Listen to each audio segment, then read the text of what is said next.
დოლარის აღმოჩენის გულისთვის KGB ციხეში გიშვებოდა და ასე შემდეგ. ნუ სხვა დრო იყო სულ განსხვავებული. მივხვდი რომ ადამიანის ერთ-ერთი მთავარი ფუნქცია არის გაზიარება. იყო ასეთი ჯადოსნური სიტყვა გამოჩნდა დიზაინი, რომელიც საქართველოში ესეა, ეხლაც ასე უყურებენ, მაგრამ სინამდვილეში ეს არის უხეშად ვთქვათ, ბუკვალური თარგმანით არის დაპროექტება. ლოგო ძველად იყო მარტო სიტყვიერ ნიშანზე. ლოგოსი იყო და ლოგოტიპი ერქვა და ლოგოს, მაგრამ იმდენად ისეთი გავრცელებული სიტყვა გახდა რაღაცა, ყველა ნიშანს ლოგოს ეძახიან. მაგას ძველად ეძახოდნენ სიმბოლო, ემბლემა, სავაჭრო ნიშანი, 1000 სახელი ჰქონდა. ეხლა დღეს ყველაფერს ლოგო ქვია და ალბათ კარგიც არის, იყოს ლოგო.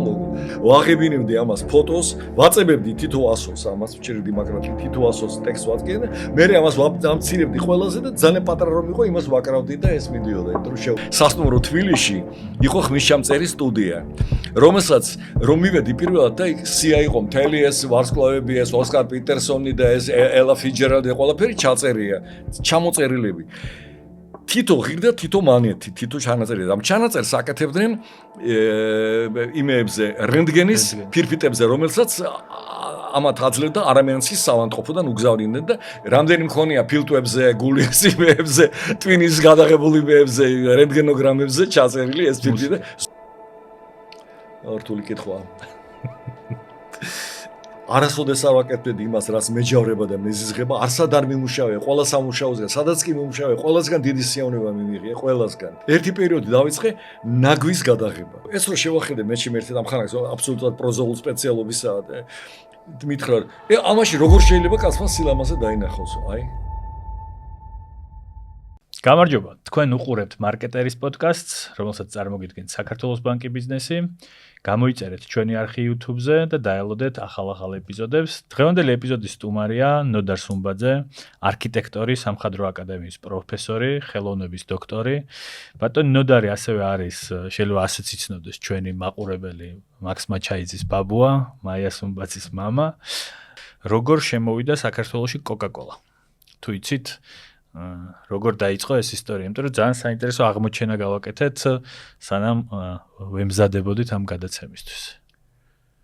ხო, ნუ მივესალმებით თქვენ მაყურებელს და ერთს ვიტყვი, რომ თითქოს აი გამოსვლა ასეთ გადაცემაში, რომელიც ჩემთვის ფაქტიურად ეს სფერო არ არის ახლა ძალიან ახლობელი რო გითხრათ ეკონომიკა და ეს მარკეტი და ყველაფერი, მაგრამ მე მაინც ამ ჩემი ცხოვრების განმავლობაში, განსაკუთრებით ბოლო წლებში მივხვდი, რომ ადამიანის ერთ-ერთი მთავარი ფუნქცია არის გაზიარება. და გაზიარება არის ის პროცესი, რომელიც ჯერ ერთი ახასიათებს ადამიანს ძალიან და მეორე ერთი მართლა კაი შედეგებს იძლევა. იმიტომ რომ მე ჯერ ერთი პედაგოგი ვარ მე და მთელი ჩემი საქმიანობა ეს არის გაუზიარო ჩემ შემდეგ თაობას, იმის შემდეგ და შემდეგ თაობებს ჩემი გამოცდილება, რომ იქნებ ვინმეც რამეში დაეხმაროს, იქნებ რაღაცა უფრო კაი შედეგი მისცეს, ვიდრე მე მომცა ამ ჩემმა გამოცდილებამ და საერთოდაც რაღაც ფსიქოლოგიურადაც ეს დაცლის პროცესია, რომ სულ შენში არ ატაროეს ყველაფერი, რაც დაიგრო და მთელი ცხოვრების განმავლობაში და მოახერხო რაღაც გაზიარება. ისე რომ მადლობელი ვარ თქვენი ეს იმისთვის ამხელა შესავალი იმისთვის გავაკეთე, რომ დიდი მადლობა. ეს ერთი. მეორე რაც შეეხება ამ კითხვას Coca-Cola. ახლა რო გითხრათ რომ Coca-Cola ისე როგორც თქვენ პირველად მე Coca-Cola მამაჩემმა ჩამოიტანა არქიტექტურაზე იყო უცხოეთში სადღაც და ბოლოს რომ მოდიოდა გემზე იყო მაგეთი წესი რომ გემებზე რომ მოდიოდნენ გაძლევდნენ გემის ბონები იყო რაღაც ასეთი ბილეთის ტიპის რაღაცა რომელთაც შეგეძლო მარტო გემზე შეგესყიდე რაღაცა და ფული არ მუშაობდა დოლარის აღმოჩენის გულისთვის KGB ციხეში გიშვებოდა და ასე შემდეგ. ნუ სხვა დრო იყო სულ განსხვავებული. მამაჩემ ამ ფულით იყიდა მეგობრებმა უთხრეს არქიტექტორები იყვნენ ქართველები გემზე, ნუ რისი ყიდვა შეიძლებოდა რა და იყიდა Coca-Cola ერთი ბოთლი და იყიდა ერთი ბლოკი ქემელი თამბაქოსი. ეს ქემელი ჩამოვიდა და დაურიგეთ ყველა ნაცნობებს, ვისაც კი შეიძლებოდა და სულ ყველა მე მგონი წლობით ინახავდა, იმიტომ რომ ისეთი მოვლენა იყო მაშინ ეს 50-იან წლებში ქემელი რო ზღაპარი. Coca-Cola-ს ბედი ასეთი იყო, რომ ძალიან დიდი ხანი არ გავხსენით რა Coca-Cola, იმიტომ რომ მართლა ისეთი ბოთლი იყო Coca-Cola-ს სხვადასხვა თბილისში მაგეთი ბოთლები არ არის, ეს პირველი ბოთლები, რომლებიც გამოდიოდა დახვეული იყო რაღაც ძალიან ეგზოტიკური შესახედაობა ჰქონდა, ძალიან ლამაზი იყო და პირველად რომ გავსინჯეთ სახში რაღაც სიმართლე რო გითხრა რაღაც ფანტასტიკურ რაღაცას ველოდი, მაგრამ ნუ ძალიან ოდნავ მოусრიფეთ რომ მე სხვებისთვისაც ყოფილიყო და არ დატოვა ჩემს ისეთ კაი შტაბისტილება, მაგრამ შემდეგ სულ ცოტა ხნის შემდეგ სრულიად მოულოდნელად ჩემთვის გაუგებრად პატარა ვიყავი მაინც მაშინ და ჩამივარდა ხელში ნუ როგორი პატარა სკოლას ვამთავრებდი რა. ჩამივარდა ხელში წიგნი Coca-Cola-ს პირველი 150 წელიწადი. ალბომი იყო ამერიკული. ნუ მაშინ გადავირიე, იმიტომ რომ ეს მთელი ეს იმდროინდელი პლაკატები, პოსტერები, პირველი ფოტოები და ეს რა ისტორია იყო, რომ ფაქტიურად თანაც მაშინ მომივიდა მე თავში აზრად, აი პირველად რომ თქვენ იცით ალბათ რომ მე რაღაც ჩემი ძირითადი საქმე, ერთ-ერთი ძირითადი საქმე გავხადე ეს გრაფიკული ეს ლოგოებისა და სიმბოლოების და იმეების გაკეთება და მაშინ გავოცდი რომ ესე იგი საუკუნის ბოლოს მიგნებული Coca-Cola-ს ლოგო დღემდე გაქაჩა ამან 150 წელიწად ესეთი უნიკალური რაღაცაა რომ ესე იგი ისე უნდა მოარტყა ზუსტად მიზანში და ისე როგორც ეს თვითონ ფერი რაღაც თავისი ის ბრენდის სახე რომ ბევრი არაფერი არ მოუწიათ ამ Coca-Cola შეცვლა იყო და იყო. ნუ რასკოროლია თელეზოს გავასინჯე თითო წვეთი ესა და ეს დარჩა შტაბისტილება რომ ეს იყო მაშინ ისე. მერე შემდეგი მეორე ის იყო უკვე Coca-Cola არ იყო მე მგონი ეს Pepsi იყო რომ გაგრაში გააკეთეს ქარხანა ხო მე მგონი გაგრაში იყო შეიძლება სოჭში იყო და მეშლება მაგრამ ყოველ შემთხვევაში გავსინჯე და ჩემი შვილებსაც გავასინჯე და თბილისში ჩამოვიტანე და რაღაცა ყველაფერი აი მესამე შეხება იყო უკვე პრაქტიკული შეხება რომ სრულიად მოულოდნელად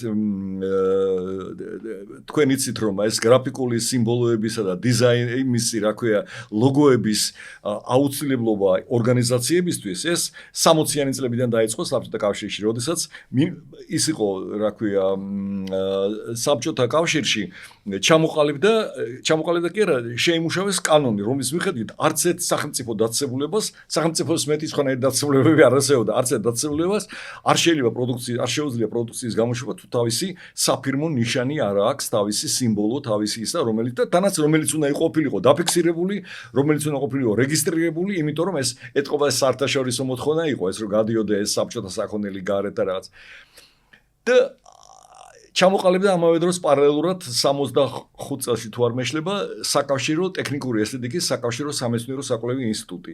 აი ეს ინსტიტუტი იყო ფაქტიურად მოთავე ინსტიტუტი, რომელიც ამ ლოგოების გაკეთება, ამ საბჭოთა წარმოებების ორგანიზაციებისთვის იკისრა. საქართველოშიც იყო მაგეთი ინსტიტუტი, პლუს საქართველოში იყო ბოდიში რომ ასე ზედაპირულად ლაპარაკობ, იმიტომ რომ ღრმად ეს საკითხი მე არ ვიცი, არასოდეს არ შემისწავლე, ვიცი რაც შემეხო მე რა. იყო სავაჭრო სამრეწველო პალატა, საქართველოს სავაჭრო სამრეწველო რომელიც იყო განყოფილება სპეციალურად აი სასაქონლო ნიშნების განყოფილება რომ ესე იგი ესენი ავალდებულებდნენ ყველა ორგანიზაცია სწორედ იმ საკავშირო დადგენილების მიხედვით რომ გაეკეთებინა ესა ერთხელ დღეს დამიძახეს და მითხრეს რომ საქართველოშიც იწყება Coca-Cola-ს ტიპის სასმელის წარმოებაო და ეს იყო სასმელი კავკასიონი არა, სიმართლე გითხრა, არც ვიცი რა ერქვა. შეიძლება კავკასიის სასმელი არც გამოდიოდა. მოკლედ შევხვდი მე ბატონ ჭყონიას მაშინ პირველად და მითხრა რომ აი ჩვენ ვაკეთებთ ასეთი ფირმა ჩამოვყალიბეთ. მე ვიცი როგორ არის, ბევრჯერ ვარ ნამყოფი ამერიკაში, ვიცი რა როგორ ანაკეთება და გჭირდება ლოგო. გავუკეთე ეს ლოგო ამ იმისი ლოგო. მოეწონათ მიიღეს სხვათა შორის მე დიდი ავტობუსები დადიოდა მათი იკარუსები იყო ძველები, უზარმაზრები, იყო კავკასიონი ორ ენაზე იყო წარწერა გაკეთებული და ეს ნიშანი იყო ეს ისა. ხო და აი ეს იყო ჩემი შეხება და მე აღმოჩნდა რომ ნელ-ნელა ეს რბილად გადაცურდა ეს კავკასიონი იმაში Coca-Cola ბოთლერს ჯორჯიაში ეს იმა და ჭყონია გახდა ამის ხელმძღვანელი. აი ეს იყო ჩემი პირადი ისივი. ხო ჩვენ ერთი საინტერესო აღმოჩენა გავაკეთეთ რაც გზაში არ მithქვამს თქვენთვის დაახლოებით 6 წლის წინ ჩავწერეთ ბატონი თემურ ჭყონია და ბატონმა თემურმა გვაჩვენა წერილი, ხელნაწერი წერილი, რომელიც მიწერეს Coca-Cola-ის ორგანიზაციას და უხსნია, რომ ჩვენ ვართ საქართველოდან, გვინდა რომ Coca-Cola-ს ბრენდი მოგცეს და მაშინ არ მივაქციეთ ამას ყურადღება და ეხლა აი ამ წერილს ამშვენებს თქვენი ლოგო და ესე იგი თქვენი წვლილი გაქვთ Coca-Cola-ის შემოყვანაში საქართველოში მაგ წერილს აქვს თქვენი სიმბოლო და ამას ჩვენი მაყურებელი აუცილებლად ნახავს, როდესაც ლოგოების განხილვაზე გადავალთ. კარგი იყო დასაწყისი, იმიტომ რომ მამაც გაიხსენეთ, მამა თქვენიც არქიტექტორი იყო და მინდა 9 კვადრატულში დაწყობილ ბავშვობაზე ვისაუბროთ. სად ხდება ეს ყველაფერი და როგორ გარემოში იზრდებოდით და დაიბადეთ? სხვათა შორის ჩემი ერთ-ერთი ეხანდელი საქმიანობა თქვენ ალბათ იცით, ეს არის ძველი თბილისის 19 საუკუნის თბილისის შენობების შესწავლა და რაღაც კატალოგიზაცია ეს სიტყვა არის ასეთი. ეს არ არის სამეცნიერო კვლევები, იმიტომ რომ მილიონი ადამიანი პროფესიონალი მუშაობს მაგ საქმეზე და მე უბრალოდ აღარ გავიხაჩე მაგაზე და უბრალოდ მე ვაკეთებ ამ კატალოგიზაციას და გამოუშკიდებათ წიგნები, ალბათ თქვენ გინახიათ და იცით. აი ამ კატალოგიზაციისა და ძიებისა და ფოტოგრაფირებისა და იმაში დამუშავება, ფოტოშოპში დამუშავებისა და დადებისა და იმის პროცესში ძალიან ბევრი სიარული მომიწია თბილისში, აუარებელი სიარული და ერთ-ერთი რამოდენიმეჯერ მომიწია იმ ჩემი ბავშვობის ეზოში შესვლა. ეს იყო ასათიანის ქუჩა დღევანდელი, ყოფილი ენგელსამდე იყო ისა თავად ბებუთოვის სახელობის და მანამდე კიდევ იყო ბაღის ქუჩა რა, სოლოლაკის ასეთი ევოლუცია და მაგ სახელების სხვათა შორის თბილისის ქუჩებს აქვს 6-6-ჯერ, 7-7-ჯერ იცვლებოდა ეს ხელისუფლება იმ წუთში ის კომუნისტი, მე რუსი იმპერიალისტები, ისინი მეფის ხალხი და ასე შემდეგ და მერე წავიდა ეს ისინი წერლები და ასე შემდეგ და ასე შემდეგ. ხო, აი რო შევედი იმ სახში, მე ვერ დავიჯერე როგორ შეიძლება და იქ გვეცხოვრა. ცხოვრობდით ჩვეულებრივად ცხოვრობდით და არა მარტო ჩვენ ცხოვრობდით, ძალიან ბევრი ადამიანები ცხოვრობდა და მამაჩემი ახალი ჩამოსული იყო მოსკოვში საკავშირო ასპირანტურაში იყო და უკვე თბილისში საქართველოში ხოდნენ გაკეთებული გენგეგმები ქალაქი რუსთავის, ქალაქი ბათუმის, გორის, მუშაობდა გორის ბოლომდე. მოკეთ საკმაოდ ისეთი ავტორიტეტული იყო, არქიტექტორი იყო ყველაფერი. თან რაღაც ხო და აი ამ 9 კვადრატული მეტრი მისეს თბილისში რომ ჩამოვიდა რომ უთხრეს რომ აი ამის საშუალება გვაქვსო. ეს იყო რაღაც ძველი რაღაცა ის მამაჩემს ზაფხულობით მაგიდაზე ეძინემ სამუშაო მაგიდაზეო სიცხე რომ იყო ჩვენ გვიტოვებ და ისა. თქვენ როგორც აი ბავშვებს მაშინ გქონდათ აღქმა ამ გარემოს არა, როგორც აბსოლუტურად აღვქვავდი როგორც რაღაც ბუნებრივი რაღაცა საჩემო იმას და ახლა არ ვიცოდი სხვა და როგორ და რამდენჯერმე რომ მოგვიწია რომ რაღაც შევედით უფრო დიდ ბინებში და ისა მაგალითად ჩემ ეზოში ცხოვრობდა ცნობილი ჩვენი მწერალი ლევან გოთუა, რომელიც იმ დროს გადასახლებული იყო, მაგრამ მისი სამი და ცხოვრობდა მესამე სართულზე და ეს მათი მამა იყო ცნობილი პარმენ გოთუა და მოკეთ ჰქონდათ ნორმალური კაი სამოთა. იმ ბინაში რომ შევდიოდი, მეგონა რომ რაღაც ხდებოდი იმაში რა, ჯადოსნურ იმაში რაღაც ზღაპარში ხო. ეს ჰქონდა ყველაფერი. საინტერესო იყო რომ მამაჩემ შესთავაზეს, მამაში ბინას ვერ აძლევდნენ, რატომღაც არ ვიცი. ქვეყანას უჭირს როგორც ახლა ამბობენ მაშინაც მაგრა იყო ქვეყანას უჭირს და ერთხელ შესთავაზეს წყნეთში ნაკვეთი და უთხრეს აი ნაკვეთს მოგცემთ და გააშენებთ რა მამაშემა თქვა როგორ მე 9 კვადრატული მეტრი მაქვს და ხალხი არის საერთოდ არაფერი არ აქვს. იყო ასეთი ხალხი და მართლა ისი მართალია ყველას არ ესმოდა და ეხლა ცოტა კომიკურად აღიქვება ეს ყველაფერი. მაგრამ ჯეროდა ამ ხალხს ამ სიტუაციისა და იყო ამ შეზრდილები ამ სიტუაციაში და ნუ ბუნებრივად რაღაც ერთმანეთის ისიც ჰქონდათ ანგარიში გაწევის უნარის ჰქონდათ და გულისხმიერება ცოტა უფრო მეტი ჰქონდათ ვიდრე ეხლა ხალხს აქვს. თქვენი აზრით და ამ თემას შეგვიძლია სხვა თემაზე გადავიდეთ. აი, ყველაზე მთავარი რა გასწავლათ ამ თბილისურ ეზოში ცხოვრებამ. თბილისური ეზოა თან ეს თქვენგან ვისწავლე მე, თქვენ შემისწორეთ, იმიტომ რომ ვეძახდი მეც რაღაც იტალიურ ეზოს და ერთ სტანდარტულ იმას ფრაზას გეტყვით, რასაც მე ვეუბნები ხოლმე, აი ხა ცოტა ხნის წინ ეხლა აი ქალაქის კულტურის ფონდი რომ არის იმათ, იცით? იმათ ჩაატარეს ორი ექსკურსია, თხოვეთ ჩამეტარებინა ორი ექსკურსია და უთხარი იმათაც, იმიტომ რომ უკვე წლების განმავლობაში ჩამოყალიბდა რაღაც 3-4 წიანდადება, რომელიც მაწუხებს და რომელიც აუცილებლად უნდა თქვა რა. ნუ პირველი ეს იყო რომ მაშინ რასკორული ამას ყველაფერს აი ასე ფართად გახელილი თვალებით უღურბლოდ ბედნიერად აღვქვავდი ყველაფერი, იმიტომ რომ არ არსებობდა ჩემთვის ქართველი, რუსი, სომეხი, ებრაელი, ბერძენი, სულ ყველა ერთ ბავშვები ვიყავით, ერთნაირად ვიყავით და ასეთივე დამოკიდებულება იყო ზუსტად მშობლებსა და მეგობრებს შორის. ეს ეროვნული რაღაც ეს დაპირისპირებები და რაღაც დაპირისპირებას ვინჩივი საერთოდ ვერ ხედავდით ამას ყველაფერს. რას ქვია და ეს სოციალური ესის განსხვავებებიც ძალიან პატარები იყო და ყოველ შემთხვევაში შესამჩნევი არ იყო. შესამჩნევი არ იყო, მართლა უფრო თანაბარი იყო ადამიანები და რას კორელია რა დღეს ეს ყველაფერი კომიკურად გამოიყურება, იმიტომ რომ ეს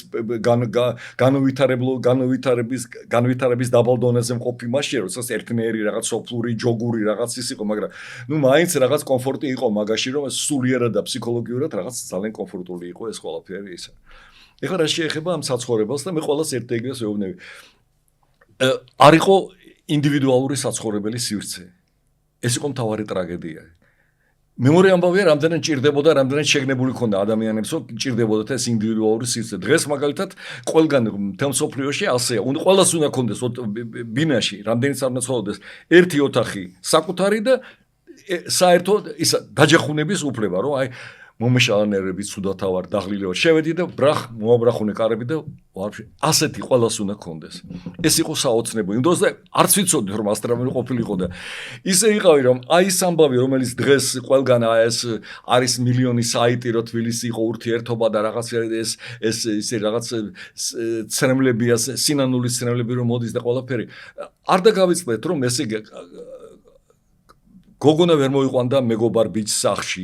ბიჭი ვერ მოიყვანდა თავის მეგობარ გოგონას, იმიტომ რომ ყველას უნდა გაეგო, ყველა მეზობელთან უნდა შეთანხმებული იყო, ყველა ნათესავთან უნდა შეთანხმებული იყო ყველაფერი და ამიტომ შენი რამდენიც იყო მე ახლა ცოტა თამამ რაღაცას ლაპარაკობ, მაგრამ ძალიან დიდი ეჭვი მაქვს, რომ ძალიან ბევრი ქალი იმიტომაც ვერ გათხოვდა სწორედ, იმიტომ რომ რაღაც ინდივიდუალური ურთიერთობა ჯერ იცით ისედაც ქუჩა ხომ გიყურებდა მთელი ქუჩა, სამსახური ხო გიყურებდა, პლუს მეზობლები გიყურებდნენ და პლუს სადაც. მაგრამ ნუ ეს პლუსი რომ ყველა ერთად იყო და ყველა გაჭირვებაშიც და ხინშიც ხა რა თქმა უნდა მაგას მე ლაპარაკი კარგია რა სკორელია. აი ეს ისა. აი ეს არის პლუსი და ეს არის მინუსი. კიდე მინუსი მეორე ის არის რომ რამდენჯერმე ყოფილა რომ რაღაც წინამდებობაში შესულა ადამიანის აი ეს ბინებში ცხოვრების წესი ელემენტარულ ეს ამ წესის დროს ელემენტარული მოთხოვნილება ან კომფორტისა და მინიმალური კომფორტისა ამ შენობების არქიტექტურასთან და იმასთან ყოფილა ეს წინამდებობები და ეხლაც არის მაგალითად რომ შენ მიაღწიე მთელი ცხოვრების განმავლობაში შანს რომ კონდეს აბაზანა მთელი ცხოვრება ან საკუთარი ტუალეტი და არ დადიოდე 1 კილომეტრზე ეზოში და გააკეთე ესა და ამავე დროს საჭიროა რომ რაღაც მილი გავიდეს ქუჩაში, რაღაცა მიანგრიოს, რაღაცა ესე და რაღაცა დაზიანდეს და რაღაცა და ეს წინამდებობაშია და რას ლაპარაკობ და ეს და მე ახლა ხო გეუბნები საკმაოდ ისეთი ესთეტიური ისა მაქვს გადახრა მისკენ, მაგრამ მიმომეჩნია რომ თუ ადამიანს აქვს შანსი რომ ერთხელ მაინც რაღაც გემრიელად იცავს რას ლაპარაკობ რა არქიტექტურა ეს არქიტექტურა იტალიურ ეზოშიც გითხარით, იმიტომ რომ თქვენ შემისწორეთ მე თავიდან რომ გითხარით იტალიურ ეზოში ცხოვრობდით ხო და რატო არის ეს არასწორი ტერმინი, ხო? კი ბატონო, აკა მე ეს არასწორი ტერმინი იმიტომ არის, ერთი ამბავია რომ საშინად ღიზიანდებია იტალიური და არაფერი არ გაუჭირდა საქართველოს. შეიძლება ეხლა იტალიური დიზაინი შეგშურდეს და ბუგატის მანქანების და მაზერატის და იმისი და ეხლა იტალიური ეზო რა შესაშურია და რა არის ასეთი ახტაცებული ლაპარაკი. აი იტალიური ეზო არაფერი არ არის, ეს იყო 50-იან წლებში. ეს მარტო ჩემი აზრი არ არის ხოთა შორის.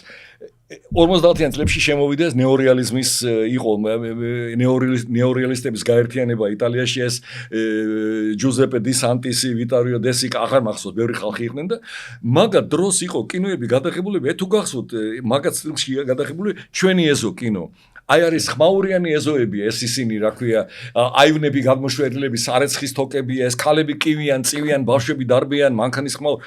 აი ეს ატმოსფერო ყველაფერი იმათ შემოიტანეს 50-იან წლებში კინოში. დარჩა ეს იტალიური ეზო, ხმაურიანი იტალიური, არ არის იტალიური ეზო კი არ არის კაცო, ეს იტალიური ეზო არ არის, ეს არის ტიპიური თბილისური ეზო, რომელსაც აქვს 50-იანი წლების იტალიური ეზოს რაღაცა ატმოსფერო. კი ბატონო. რაც ყველას ეცოდნება და სწორი ტერმინია თბილისური ეზო. იცოდე რომ მეობრაზდები მაგას. ჯაზზეც მინდა თუ ვისაუბროთ, თქვენ იმ პერიოდში შეგიყვარდათ ჯაზი, როცა ის აკრძალული იყო, სპეციალური სადგურებიც და ანტენებიც კი იდგა იმისთვის, რომ დაეხშოთ და მინდა ეს ისტორია მოგვიყვეთ, იმიტომ რომ მე მგონი სწორედ აი ამ თბილისურ ეზოში ხდება თქვენი პირველი მოწამლვა ჯაზით. ხო, ესე იგი, მივიღებ თქვენგან ამ კითხვას, იმიტომ რომ ისე წარმადგენია თავიდან, როგორც მაქსიმეს ბაბუა და მაქსიმეს მამაც ის არის ნიკა მაჩაიძე, არის ელექტრონული მუსიკის სწავლმწყები საქართველოში. მაქსიმას ბევრ ამას მიაღწია. ძალიან მენანება რომ ეხლა რაღაც უფრო პასიურად არის, მაგრამ ერთის მხრივ კარგიც არის რომ მუდმივ შემოქმედი უნდა იყოს მუდმივ განახლებაში. რაღაცა არ უნდა ჩაიციკლოს ერთ საქმეში, ეხლა ესეთ პრიმიტიულ ჭეშმარიტებებს ლაპარაკობ, მართლა მაგრია და თან ბრაზდები ხოლმე რომ რაღაცა მიაღწია ძალიან ბევრი რომ უყურებ რომ ეს 1000 გოგონა იდგა და ამ საკმაოდ რთულ მაგის ტექსტებს იმეორებდა და რაღაცები და მომეწო მაგრამ ეთქობა ამოწურა რაღაცა და გადავიდა ეტარზე. ეხლა ეს რაც შეეხება ჩემ იმას. ნუ ეს მუსიკასთან სულ მქონდა მთელი ცხოვრება საქმე მასა ვისწავლე კიდევაც ეს 8 წელიწადი მაწვალეს და იმ თბილისელი ბიჭების დასაცინი იმეებით რა ქვია იმ ნოტების პაპკებით დავდიოდი ქუჩაში ყველაფერი ეს იყო ყველაფერი ხო და რასკორული ამანაც ისევე როგორც ხშირად ლაპარაკობენ ხო რა ჯანდაბათ უნდა ბავშვ სკოლაში მათემატიკა რა ჯანდაბათ უნდა ტვინის ვენტილაცია განვითარებაა და პლუს რაღაც შანსი უნდა მისცე ადამიანს ბავშვს ყოველთვის უნდა მისცე ბავშვს შანსი რომ სცადოს შევიდეს ამ უცხო სამყაროში და იქნებ გამოდგეს იქნებ გენიოსი იქნებ მოცარტია გადამალული და რაღაცა და ეხლა ნუ ჩემგან არც ის გამოვიდა არც ეს მაგრამ გენეტიკა მეტყობა რაღაცა ხო ქნა ეხლა ჩემი ეზო რა იყო ეს ეზო იყო ისეთი სულ ყველაფერი ერთმანეთის იცოდა რაღაცა და სულ მესმოდა ხოლმე საღამოთი ჩემთან იქ მეორე სართულზე ვიღაცები უკრავდნენ სრულიად უცხო მუსიკას ძალიან დაინტერესდი და აღმოჩნდა მე გავარკვიე რომ ეს იყო რაღაც იმ დროს ძალიან უცხო ეს ამერიკული ჯაზი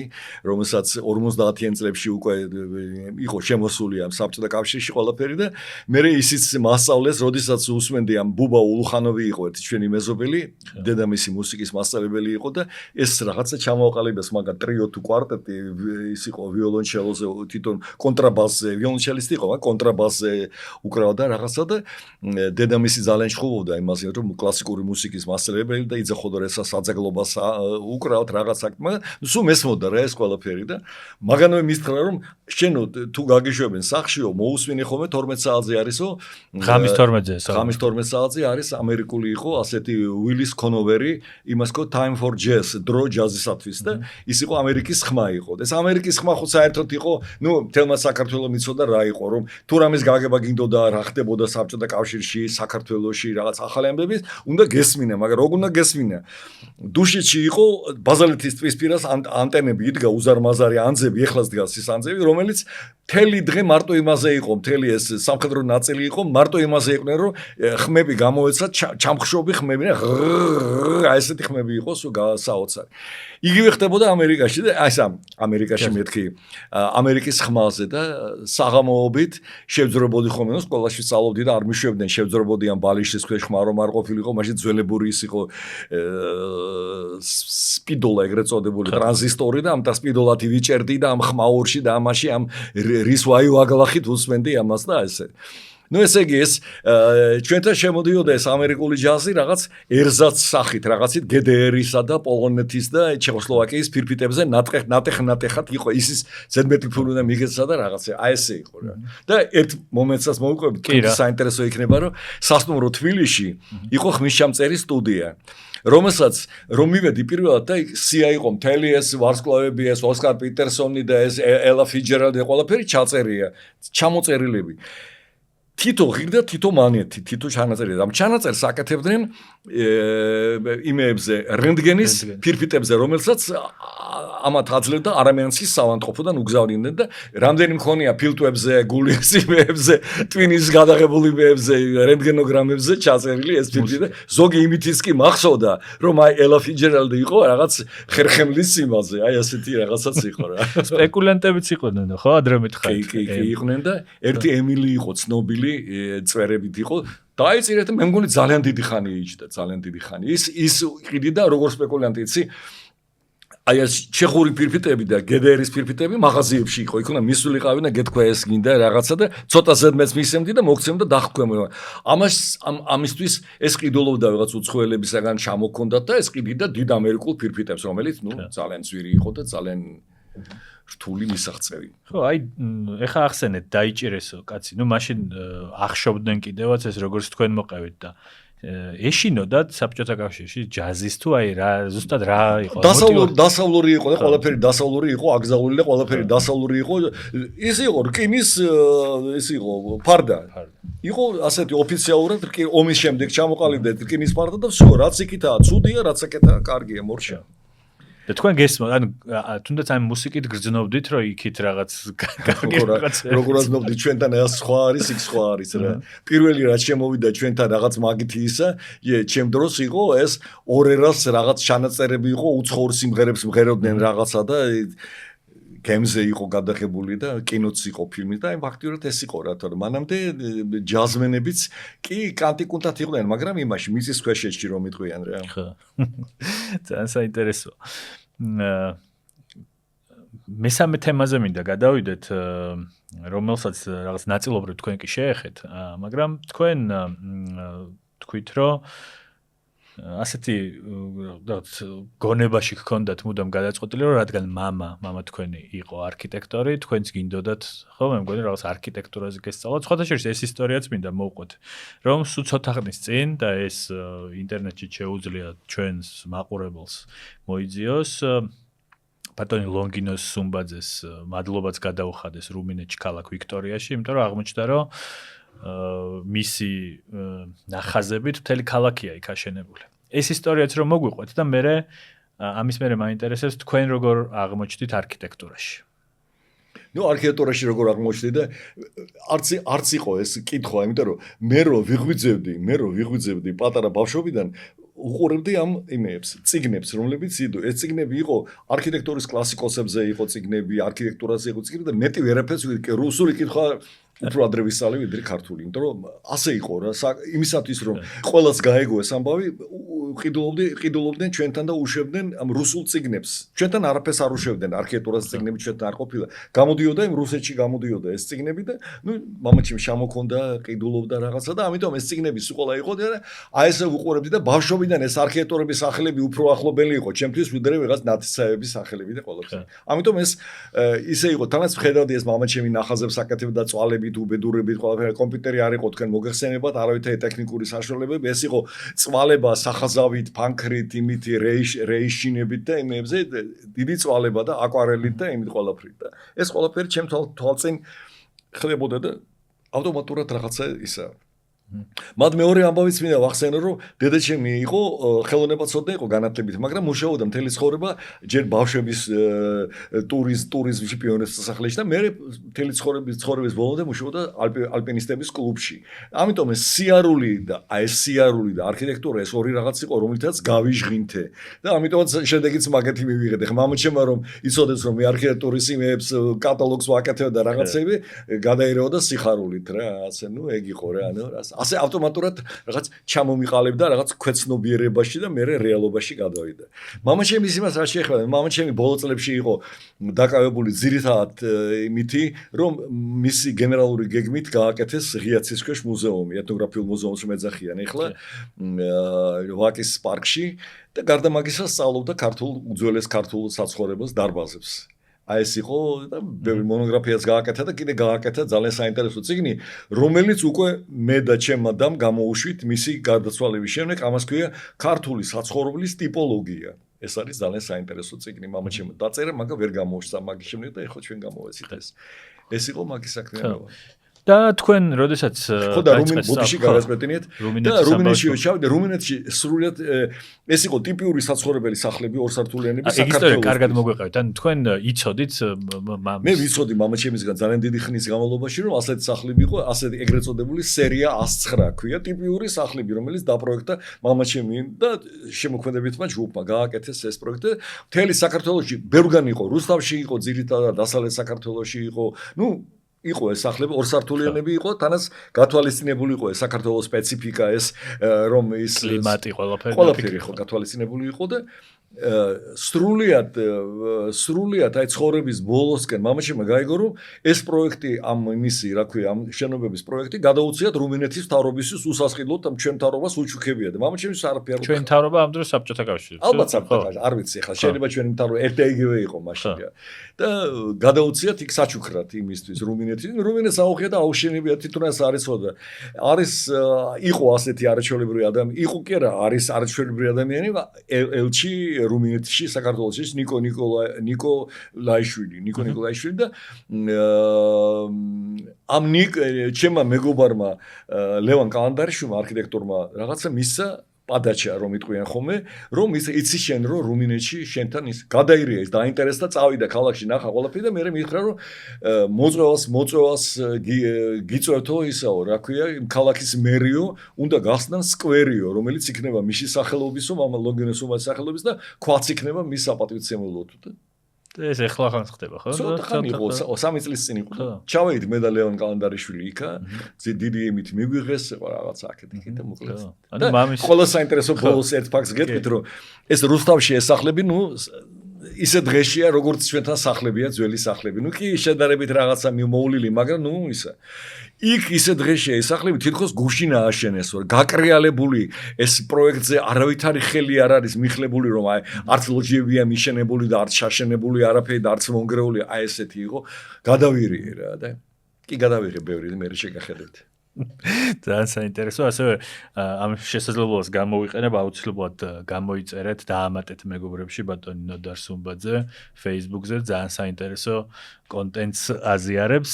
შემდეგი ეტაპი იწყება, როდესაც თქვენ სწავლა დაამთავრეთ, შეიძლება სწავლის პერიოდში ხართ და მე რაღაცა ლოგოების სამინისტრო კი დავარქვი, მაგრამ ერქვა ტექნიკური ესთეტიკის საკავშირო ინსტიტუტის საქართველოს ხო, ეგ ვიცოდი რომ შემეშლებოდა, ამიტომ თქვენთან თქვით და რა იყო ეს? ნაწილობრივ კი მოყევით რომ საბჭოთა კავშირის დროს შეიქმნა, მაგრამ ჩვენ ძალიან ბევრი დღეს თავს ვინც რაღაც გრაფიკულ დიზაინერს ეძახის, დიზაინერი, მარკეტინგის სპეციალისტს ეძახიან, ბევრი არის ეს ადამიანი და რაღაც როდესაც ლოგო ან ნებისმიერ ტიპის დიზაინი ჭირდებათ, ან ეგრეთ წოდებულ თავისუფალ არტისტს მიმართავენ, ფრილანსერს რო ეძახიან, ან რაღაც სააგენტოებში მიდიან. მაგრამ საბჭოთა კავშირის დროს ეს ასე არ იყო და გვინდა რომ ეგ სისტემა წარმოგვადგენინოთ ზუსტად როგორ მუშაობდა და აი რომ მოგვიყვეთ თან, იმიტომ რომ როგორც მახსოვს ერთმა ადამიანმა ძალიან მნიშვნელოვანი როლი ითამაშა, რომ თქვენ იქ მიგიწვიათ და აი ეს მთელი ისტორია რომ მოხდა. ეს ადამიანი უნდა თქვა რომ შემთთვის ძალიან პატივცემული ადამიანი, აც გარდაცვლილი გიგაბათიაშვილი იყო არქიტექტორი, რომელიც ამ ინსტიტუტში საქართველოს ფილიალში, რომელიც ეს იყო საკავშირო სამეცნიერო ტექნიკური ესთეტიკის საკავშირო სამეცნიერო ინსტიტუტი საქართველოს ფილიალში. თვითონ ეს ტერმინი ტექნიკური ესთეტიკა არის ძალიან პირობითი და ძალიან ახლა უკვე თითქმის არავინ არ ხმარობს მაგას, მაგრამ ძველად რა იყო, იცით?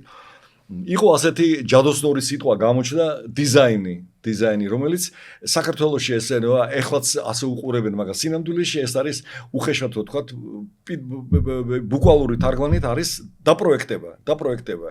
ისე რომ ადამიანს რო უთხრა დიზაინერიო, საქართველოში ნახევარი გეტყვის რომ ტანისამოსის ისინი არის, ან ინტერიერის რაღაცა სიტყვის ყველაფერი და შეიძლება ისიც გითხრას რომ ვთქვათ გრაფიკაზე ნაკლებად, მაგრამ გრაფიკულ დიზაინს ხმარ. და მაშინ ეს დიზაინერი სიტყვა იყო ასეთი უნივერსალური და გარდა მაგისა უცხოური სიტყვა იყო და არ უნდათ ასე ეხმარათ და დაარქვეს ტექნიკური ესთეტიკა რა. ესთეტიკა ხო გასაგები იყო, რაღაც ტექნიკური სრულიად არასწორი ტერმინი, მაგრამ იყო ასე ტერმინი. ჩამოყალიბდა ეს ინსტიტუტი და მისი ერთ-ერთი ძირითადი ფუნქცია იყო სწორედ რომ ამ საბჭოთა პროდუქციას რომ რამენაერად გაეწია კონკურენცია დასავლური პროდუქციისათვის. იმიტომ რომ დასავლურ პროდუქციის წარმოებაში ეს მხატვრის როლი უძველესი დროიდან იყო ეს მხატვარი მუშაობდა და ეს წარმოება მოდიოდა და რაღაც ეტაპზე აი ჯერ ინგლისის დასაწყისში რაღაცა სამრეწველო რევოლუცია მოხდა ყველაფერი, რაღაც შეერწყა ეს დიზაინერი, შრომა მხატვრისა და იმის და ჩამოყალიბდა რაღაც ესეთი პირობითად რო თქვა და დიზაინერი, ინდუსტრიული დიზაინერი, სამრეწველო დიზაინერი, ადამიანი, რომელიც თან ერკვევა ამ ტექნოლოგიაში ყველაფერში, მაგრამ კონსტრუქტორებთან და იმასთან ერთად ქმნის პროდუქტს, რომელიც ესთეტიურადაც მისაღებია და კარგია, კონკურენტუნარიანი და გარდა მაგისა ეს დიზაინი მარტო ესთეტიკა არ არის, ეს არის რაციონალობა ამ თვითონ მოწყობილობის ისეთი დაყვანა იმაზე, ლოგიკურ იმაზე, თანმიმდევრობაზე და იმაზე პროცესებისა.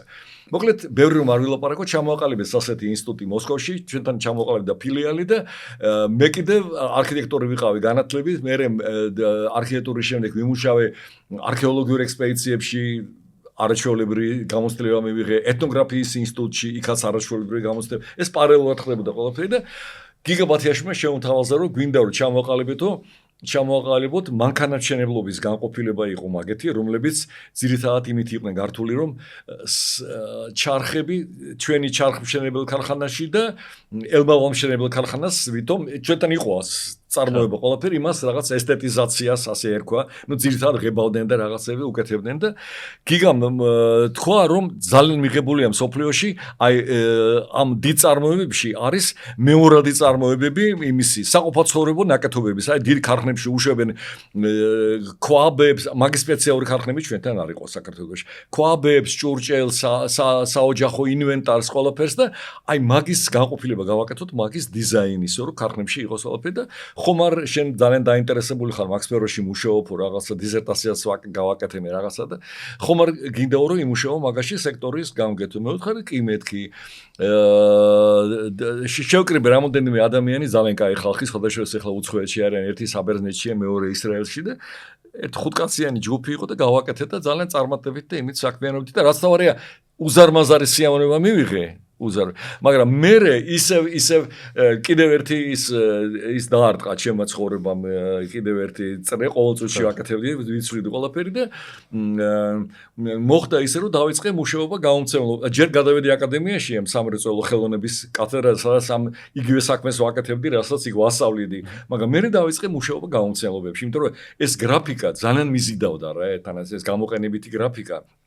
მე პროფესიული განათლება მქონდა არქიტექტურისა, მაგრამ ეს გრაფიკა მიზიდავდა და ისეთი გრაფიკა, რომელიც აი სწორედ პრაქტიკული გრაფიკა, რომელიც რაღაცას გააკეთებ და რაღაცა და ეს გრაფიკულ დიზაინს ასე ნელ-ნელა ცხვირით მივეჯახი, იმიტომ რომ მივხვდი რომ ეს არის ის რაც მე მინდოდა. გრაფიკული დიზაინი განსხვავებით სახვითი ხელოვნებისაგან, ეს არის ის რომ შენ აკეთებ ერთ პროდუქტს, რაღაც პროდუქტს ქმნი და ეს პროდუქტი 1000-ობით გადის და ფაქტიურად შენ პროდუქციას უკეთებ ყველანაირ აი მე სიტყვა თავიდან თქვი სიტყვა გაზიარება არაშეულებრივი ადამიანური და სწორი ისა შენ რაღაცა სიამოვნებაზე შენი კრიტერიუმებით რაღაცის შედგენილი რაღაცა გაქვს პროდუქცია და გინდა ხალხს გაუზიარო. ეს არის ყველაზე კაი გზა ასანთის ეტიკეტი, ღვინის ეტიკეტი, სიგარეტი, რა ვიცი რომელი ეტიკეტი ყველაფერი ვიმუშავე გამომცემლობებში, ვიმუშავე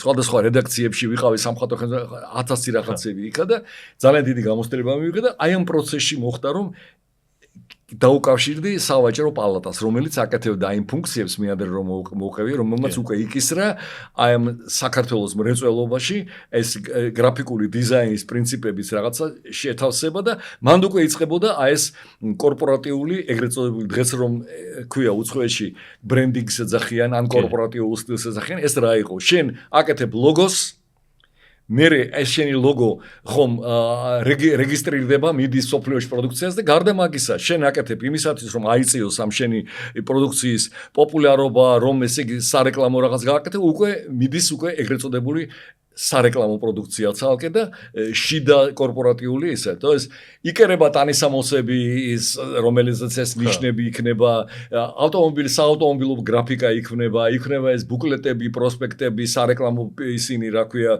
პროდუქცია ყველანაირი პოსტერები და ნუ ასე შემდეგ და ასე შემდეგ და ეს სისტემა დაიწყო ჩვენთან აი მაშინ დაიწყო 60-იან წლებში დაიწყო და ნუ დღეს უკვე ისეა რომ ეს ფრილანსერები თქვენ რომ ახსენეთ ეს კერძო მხატვრები უკვე ცუდ დღეში ჩავარდნენ, იმიტომ რომ არავინ აღარ მოდის ამ კერძო მხატვრებთან, ყველა ისინი გაერთიანებული არის უზარმაზარ გაერთიანებებში. იმასაც გეტყვით, რომ ამ გრაფიკოს დიზაინერის ზუსტად რო გითხათ ამ ლოგოების გამკეთებლის ანაზღაურება უზარმაზარია იმ უცხოეთში, უზარმაზარი. და ორგანიზაციებში კიდევ უფრო მეტი, მაგრამ ეს ჩვენთან ეს უკვე ხო გესმით. მე ვიღებდი 150 მანეთს. ეს 150 მანეთი ძალიან მორიდებული თანხა იყო და ისიც ბევრჯერ დამაყვედრეს. კი, მე მაგ ისტორიას მინდა გავხსნათ და ერთი კარგი ამბავი მოგვიყევით, იმიტომ რომ ეგ სულ მახსოვს აი ამ ორგანიზაციაში ერთხელ გაუკვირდათო დენის რეგულატორების ვაკე საინტერესო დენის რეგულატორებს აი რა მაშინ ეს მართლა კაი ისტორიაა, როდესაც მუშაობდი მე ტექნიკური ესთეტიკის ინსტიტუტში საყოფაცხოვრებო ნაკეთობების მაგ სექტორში. მოგვივიდა მოსკოვიდან შეკვეთა, ძალიან დიდი თანხა იყო და ჩვენ გამოგვიყვეს ეს რომ გააკეთეთ ეს იყო საყოფაცხოვრებო დენის სარეგულაციო ხელსაწყოები, სარეგულაციო ეს გავაკეთეთ ლატრი ეგრეთ წოდებული ლაბორატორიული ავტოტრანსფორმატორი მერე იყო ტელევიზორის სტაბილიზატორი და კიდე რაღაც სამი ნაკეთობა იყო. და ძალიან კარგად გავაკეთეთ. უბრალოდ მე დღესაც მომწონს ისე იყო მთელი დიზაინით ყველაფერი ეს დანაც ისე იყო რომ ეს დამაგრძელებელი რომ იყო ის რეზინებზე იყო და იხვეოდა შიგნით корпуსში და მოკლედ კარგი იყო. ისეთი ყველანაირად ეს თანმიმდევრობა, ესთეტიკა, ყველაფერი წესრიგში იყო. ჩამოვიდნენ ამერიკელები და ერთ-ერთი ცნობილი დიზაინერი იყო ჯეიმს ფულტონი და თბილისში ჩამოიყვანეს მეუღლესთან ერთად და საკავშირო ინსტიტუტის დირექტორიც იყო და ნახა ეს დაიარა ესა და ჩვენ განყოფილებაშიც მოვიდა და ნახა და ძალიან მოეწონა რაღაც ის ეფექტურად კარგად ქონდა ყველაფერი პლანშეტები და თქვა რომ ძალიან კარგიაო, ძალიან მომწონს. ერთი ამიხსენეთ რა არისო და რომ აუხსნეს ეს რა არის, ამ კაცმა თქვა, კი, მაგრამ თქვენთან ყველა ადამიანს შეუძლია თავის სახშიო, ეს ჩვენთანო ამას აკეთებსო მაქსიმუმ მინიმუმ რაიონული ისაო რა, ქვესადგურიო, დენის სარეგულაციო. თქვენ შეგიძლიათ სახში იჯდეთ და 220-დან 120-ზე თქვენთან ატრიალოთ და ისაო და მაშინ მივხვდი რომ რაღაც იმაში ვარ და როგორ აბსურდში ვიყავით ჩავარდნილები რა. მაგრამ იყო. კი, არა, ძალიან საინტერესო ისტორია და ერთით სანამ უშუალოდ თქვენ ლოგოებს ნახავდით, რადგან ახსენეთ რომ ეს რაღაც სახელმწიფო ორგანიზაცია იყო და მაშინ საერთოდ მე მგონი კერძო ტერმინიც არ არსებობდა, ხო, რაღაც იქნება. ვის უნდა მოწონებოდა, მოკლედ თქვენი გაკეთებული ლოგო. დირექციას. დირექტორს, ქარხნის დირექტორს. ჯერ უნდა მოსწონებოდა რასკორელია საბჭოს, რომელიც იყო იმაში, მაგრამ იქ იმ დროს არ იყო ეს პროფესიული ის იყო დირექტორი, თავმჯდომარე იყო განყოფილების გამგე და იმათვის რა იყო რომ უნდა შემოსულიყო ფული, ეს ფული უნდა ათვისებული იყო და ეხლა უკან ხომ არ დაუბრუნებდი რომ კარგად არ გამეკეთე. როგორც წესი მიდიოდა, თან ენდობოდნენ მხატვრები ყავდათ, მართლა პროფესიული კაი ჯგუფი იყო და დირექტორს უნდა მოსწონებოდა და მე მგონი თქვენ მოგიყევით და ორი სიტყვით კიდე გეტყვით. ერთ-ერთი ორგანიზაციის ლოგო გავაკეთე და მაგას ვაჩვენებთ, მაგ ლოგოს იქ მოგვიყევით. ასე რომ გაჩვენათ. და ერთიც მინდა სანამ აი ლოგოებს გავხსნიდეთ, წარმოვადგენინოთ ჩვენს მაყურებელს ახალგაზრდებს, ვისაც აი ლოგოს გაკეთებაზე გონიათ, რომ თქვენ რაღაც ფოტოშოპს გახსნიდით და კომპიუტერში გაკეთებთ, როგორ ხდებოდა ეს პროცესი? როგორ კეთდებოდა და სხვათა შორის დღესაც მგონია რომ ერთ-ერთი მე მაგალითად ჩემს სტუდენტებს რო ვეუბნები რაღაც მოცემულობას ვაძლევ რა ხო და ძალიან დიდი ხანი აკადემიაში ვარ და მოცემულობას ვაძლევ გააკეთე ვეუბნები ძალიან აკთხო მეთქი რა რომ პირველი ისა რომ ხელით გამეკეთე მეთქი ესკიზი ყველაფერი მეორე ვიცი რომ ესე იგი დღეს ისეთი ამბავია მსოფლიოში სადაც ძველად რომ მოსკოვიდან ჩამოქონდა ჟურნალები და წიგნები და თავს ვიკლავდი რომ რამე ჩვენებიან ამ სტუდენტებისთვის კროპკის დაჭერა ერთი და მოდის ზღვა ინფორმაციისა ზღვა და ძალიან დიდი ცდუნებაა რომ აიღო რაღაცა და ეს მეოთხარი აი ეს არის ძალიან პრიმიტიულ რაღაცას გეტყვი მაგრამ აი ავტობუსებში ეწერა მაშინ ძველად სხვათა შორის სინდისი საუკეთესო კონტროლორია ასე ვეუბნები რა ვქნა რა გითხრა აბა როგორ არის მე შეუძლებელია ერთ-ერთი შემიძლია მივხვდე რომ აი ნახაცო წარმოვიდგენ შენი ესკიზით ვიცი რომ აი ამ ესკიზის გამკეთებელი ფანქრით აი ამას ვერ გააკეთებს შენი მაშინ რომ არის რომ იშვენე საბოლოო სახით და რაღაც ასე ძლივ-ძლივობით ვახერხე და ხელით როგორ ხდებოდა ამის აი ხდებოდა როგორ აბსოლუტურად ხელით იქამდეს რომ რაღაც აი საოცარ რაღაც იქამდეს მიდიოდეთ რაღაც უბედურობამდე მაგალითად როდესაც იყო ეტიკეტი გასაკეთებელი რაღაცის ეტიკეტი ეხა კომპიუტერში ამას 5 ლარად აკეთებენ და 10 ლარად იმაში ნებისმიერ ამ იმაში print shop-ში და აი როგორ ვაკეთებთ ესე იგი ჯერ ვაღებინებდი მე ფოტოგრაფს რომელიმე ანბანი რომელიმე კეგლი იყო რომელიმე ისა ერთ 10 წელს ამდენი 100-ს ვჭირდებოდა იმდენ წელს მე მაკრატლით ჭრიდი ამას დიძომაზე ვაკრავდი ქაღალზე ყველაფერს მე ვაღებინებდი ამას ფოტოს ვაწებებდი თითო 100-ს ამას ვჭრიდი მაკრატლით თითო 100-ს ტექსტს ვატკინე მე ამას ვამცირებდი ყველაზე და ძალიან პატარა რომ იყო იმას ვაკრავდი და ეს მიდიოდა იმიტომ რომ შეუძლებელი იყო პატარას ვეღარც გამოჭრიდი აი ესეთი წვალები გუაში ტუში ფუნჯი კალამი ფანქარი საშელი რეის ფედერი და რეიშინა ეს რომელიც მოძრაობს თქვენ იცით ეს იყო მთელი ჩემი იარაღი და ყველაფერი და დღეს ხალხთა შორის რო უყურებენ ეს იმიტომ კი არა ჩემი ის არის ჩემი რამე განსაკუთრებულია მთელი სკოლა მაგეთი იყო უკვე უბრალოდ ხარისხიანად კარგად უნდა გაეკეთებინა ისე ყველაფერი და რა ისწავლე იზოლებით ვისწავლე ეხლა მინდა რამოდენიმე თქვენი გაკეთებული იმიტომ რომ თქვენ იმდენად ამ ამბავში იყავით დასაქმებული როგორც თქვით ალბათ ერთი 300-400 არ ვიცი ადამიანია მართლა ადამიანია ეს არის მოკლედ ის პირველი ლიმონათის საწარმო კავკასიონის ლოგო თემურჭყონია მე არ ვიტყოდი რომ ეს ის ლოგოა რომელიც ჩემს საუკეთესო ლოგოებში შედის მაგრამ ნუ ყოველ შემთხვევაში ისტორიისთვის საინტერესოა რომ იყო ეს ის რაღაცა აი სწორედ ეს ლოგოა რომელიც მე მგონი თემურჭყონია ეს რა აზის წერილს ორ სიტყვას გეტყვით ამ ლოგოებზეც კიდევ რა იყო ეს თვითონ ეს მთელი თეორია არსებობს ჯერთ ეს ლოგო სიტყვა ლოგო ძველად იყო მარტო სიტყვიერ ნიშანზე ლოგოსი იყო და ლოგოტიპი ერქვა და ლოგოს მაგრამ იმდენად ისეთი გავრცელებული სიტყვა გახდა რაღაცა ყველა ნიშანს ლოგოს ეძახიან მაგას ძველად ეძახოდნენ სიმბოლო ემბლემა სავაჭრო ნიშანი 1000 სახელი ქონდა და ეხლა დღეს ყველაფერს ლოგო ქვია და ალბათ კარგიც არის იყოს ლოგო ხო და აი პრიმიტივ რა იყო ლოგოსი ორი სიტყვით შემიძლია გითხრათ რა არის ძირითადი პრინციპები უნდა იყოს ინფორმატიული გადმოსცემდეს იმ შინაარს რასაც ატარებს მისი ლოგოს მატარებელი ორგანიზაცია პირველი ლოგო მეორე უნდა იყოს ადვილად გარჩევადი და ადვილად დამახსოვრებადი რომ შეგრჩეს შენს სარეკლამო და იმისთვის მილიონი მიზის მესამე უნდა იყოს რომ მაქსიმალურად მარტივი იყოს რომ შეიძლებადეს მისი გადიდება ისა აი თქვენ რო გახატიათ რაღაც კურტკაზე და მეც რომ მას რაღაც ეს ნიშანი შეიძლებადეს ქსოვილზე შეიძლებადეს ლითონზე შეიძლებადეს ხეზე შეიძლებადეს გაკეთება ყველანაირი მას უნდა უძლებდეს თუ ეს მოთხოვნები არის აბსოლუტურად პრაგმატული ცხოვრებისეული მოთხოვნები რომელიც სახვითი ხელოვნების პროდუქციას არ წარედგინება არაფერი უნდა ნახო და მოგეწონოს ხო და აი აქ უკვე ბევრი რაღაც ნიუანსებია და ეს სწორედ ეს არის აი სამრეწველო დიზაინი, გრაფიკული დიზაინის ეს სპეციფიკა.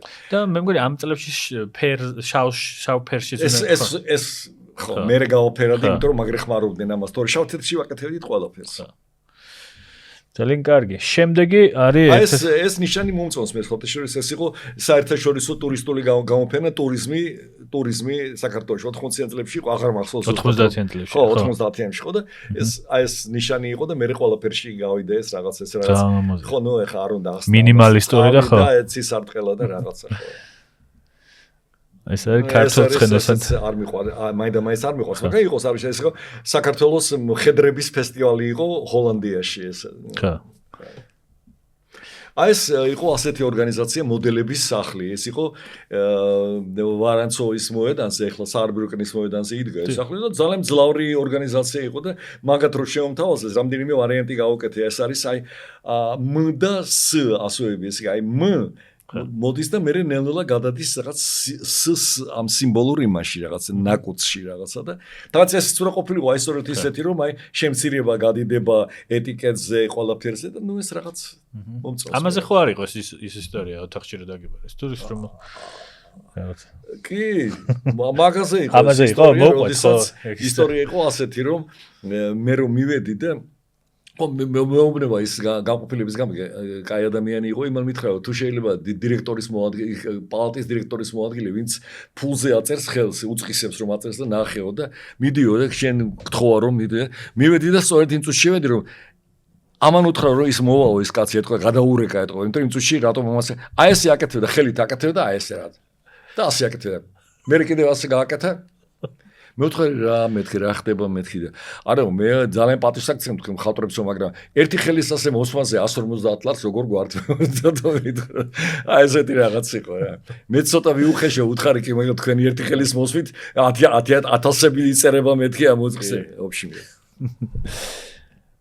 ნუ ეს მოგვიანებით არის ეს ქარი. ეს ერთ-ერთი ხო. ეს ქარი გავაკეთე. ეს ქარს მე დავუბრუნდეთ. ეს ნიუ-იორკში იყო საზოგადოება ჭავჭავაძე, ეს იქაური ქართველებმა შექმნეს. არ ვიცი ახლა არსებობს, არ არსებობს ყოველ შემთხვევაში. თუ არსებობთ, მოკლედ შეგვეხმიანეთ. ეს არის ზესტაფონ კაბელი. ხო, ზესტაფონ კაბელის ერთ-ერთი ვარიანტი, ეს არ არის მიღებული, მეორე მიმიღე უფრო კარგია. ესეც ეს მარცხნივ რომ არის, ეს არის თბილისის აეროპორტის ერთ-ერთი ესეც ვარიანტი იყო რა. ეს იყო თავისუფლების ინსტიტუტი მარცხნივ. ნახეთ, T არის ასო. ხო, ესე T. თან არის L, Eli, Liberty არის და თან კიდევ არის გარედან შიგნით შახვევა და შიგნიდან გარეთ გამოსვლა რაღაც გაუკეთე. ეს ის ზემოთ ის არის და ქვემოთ კონვერტისა და იმის მაგალითია. ესეც რაღაც რესტორანი იყო და ვიცი. ეს იყო საქართველოს იზოტოპების ქარხანა იყო, რომელიც ამერიკელებმა რაღაც ნახევრად იყიდეს და Georgia Isotope Technologies ეს იყო. ეს იყო Golden Way, ეს იყო ვარიანტი იმისი. ეხლა რომ არის შუა დერეფანი. ოქროს გზა, მაშინ იყო რაღაც წამოწყებასავით იყო და ეს Golden Way გაუკეთე ასე თხოვეს. ეს არის გრეხილი ავეჯის კომბინატია მარჯვნივ თბილისის და მარცხნივ ისე. ჯაზის ის იყო ფესტივალი, არის აღარ მახსოვს. ეს მოსკოვის რაღაც შეკვეთა იყო რუსი. ეს ლახტი ესეც ის იყო კომერციული ფირმა იყო რაღაც ლახტი და გაუკეთე ასეთი. ესეც ავეჯის რაღაც ის იყო ხაშურის გაუკენა. ეს ნიშანი არის მე მომყავს ხოლმე მაგალითად რომ ესე იგი ფაქტიურად ყველაფერი მე არ მიყვარს ძალიან დაღეჭვა. ეს არის დაღეჭილი, ერთი სამგორშია ძველებური ეს არის მაყურებელი რომ ეხოს სამგორის კოლგების წარმოების კოლგების წარმოება. ერთი კოლგაც ჩანს, მე ჩანს რომ ის არის ასოესია სამგორის და მე თვითონ ეს სამი გორაა პლუს. სამი გორა არის ეგეთ ჩადგა. ძალიან დაწვრილმანებულად გამომივიდა ეს. ეს არის თბილისის წიგნის მოყვარულთა საზოგადოება. ეს ლილეო არტი იყო ასეთი გაერთიანება ხელოვნების. არ ვიცი ახლა არის თუ არა, არ ვიცი. ეს ალიკა მეტრეველი იყო ჩოგურთელი, მაგან ჩამოაყალიბა ეს ისა სპორტ კლუბი იყო ჩოგანი და ესე გამოყენება. კი ბატონო, ეს კიდევ თბილისის სატელევიზიო ქარხანა იყო ასეთი, ივერიას უშვებდნენ ტელევიზორებს. მაგრამ ქარხანა რუსეთის ფილიალი იყო და ეკრანი ერქვა და ამიტომ ასე გავაკეთე. ეს ის არის ხო თან ძალიან საინტერესო შენობა ქონდათ მე მგონი. ხო, შენობა იმაში არის,ავლაბარში არის. ეს წრიული შენობა რომ არის. თუ არის კიდე მგონი და მე ეს არის პირველი ზესტაფონში იყო, სულ ზესტაფონის ისინი იყო რა, სამუშაო ზესტაფონის მინის ტარის ქარხანა იყო, ქარხანა თუ ფაბრიკა, ქარხანა ხო. და ეს კიდევ იყო ლეიბერი, გაერთიანება იყო, რომელიც უშვებდნენ მინი კასეტები რომ იყო ისე და ეს კასეტის რაღაც დეტალი არის ისა. ლეიბერი ელი არის და ქართული ინგლისური ელი არის და ქართული ელი არის. ძალიან ლამაზებია. ეს საქართველოს მუსიკალური საზოგადოება, ნოტებია, ხედავთ ესა? ნოტები დასვით პირდაპირ. ეს კავკასიონი, თქვენი ნაცნობი, ესეც ნახეთ. ეს არის თბილისის აეროპორტის ნიშანი, მე მომწონს სხვათა შორის. ძალიან ლამაზია. სამწუხაროდ არ მიიღეს მაგი და ნუ შეიძლება კი მიიღეს, მაგრამ ის არ გააკეთეს და ეს კიდევ საქართველოს საავიაციო ინსტიტუტი. სენგალი გაქვთ ქარი და ეს საერთაშორისო ის იყო გამოფენა იყო დიაბეტი 89. ეს არის ვერისუბნის თეატრი არის. ესეც ერთი შეხედვით რასკორელი ინფორმატიული არ არის, მაგრამ როდესაც ახსნი მე უკვე ხდება ყველაფერი გასაგები. ესე იგი ფარდა და დარბაზი ამფითეატრი. აქ ეს ხედან, ისეთ ეს თეატრიც აღარ არსებობს სამწუხარო. ეს მოდელების სახლის მეორე ვარიანტი არის. ისიც რაღაც ორგანიზაცია AC.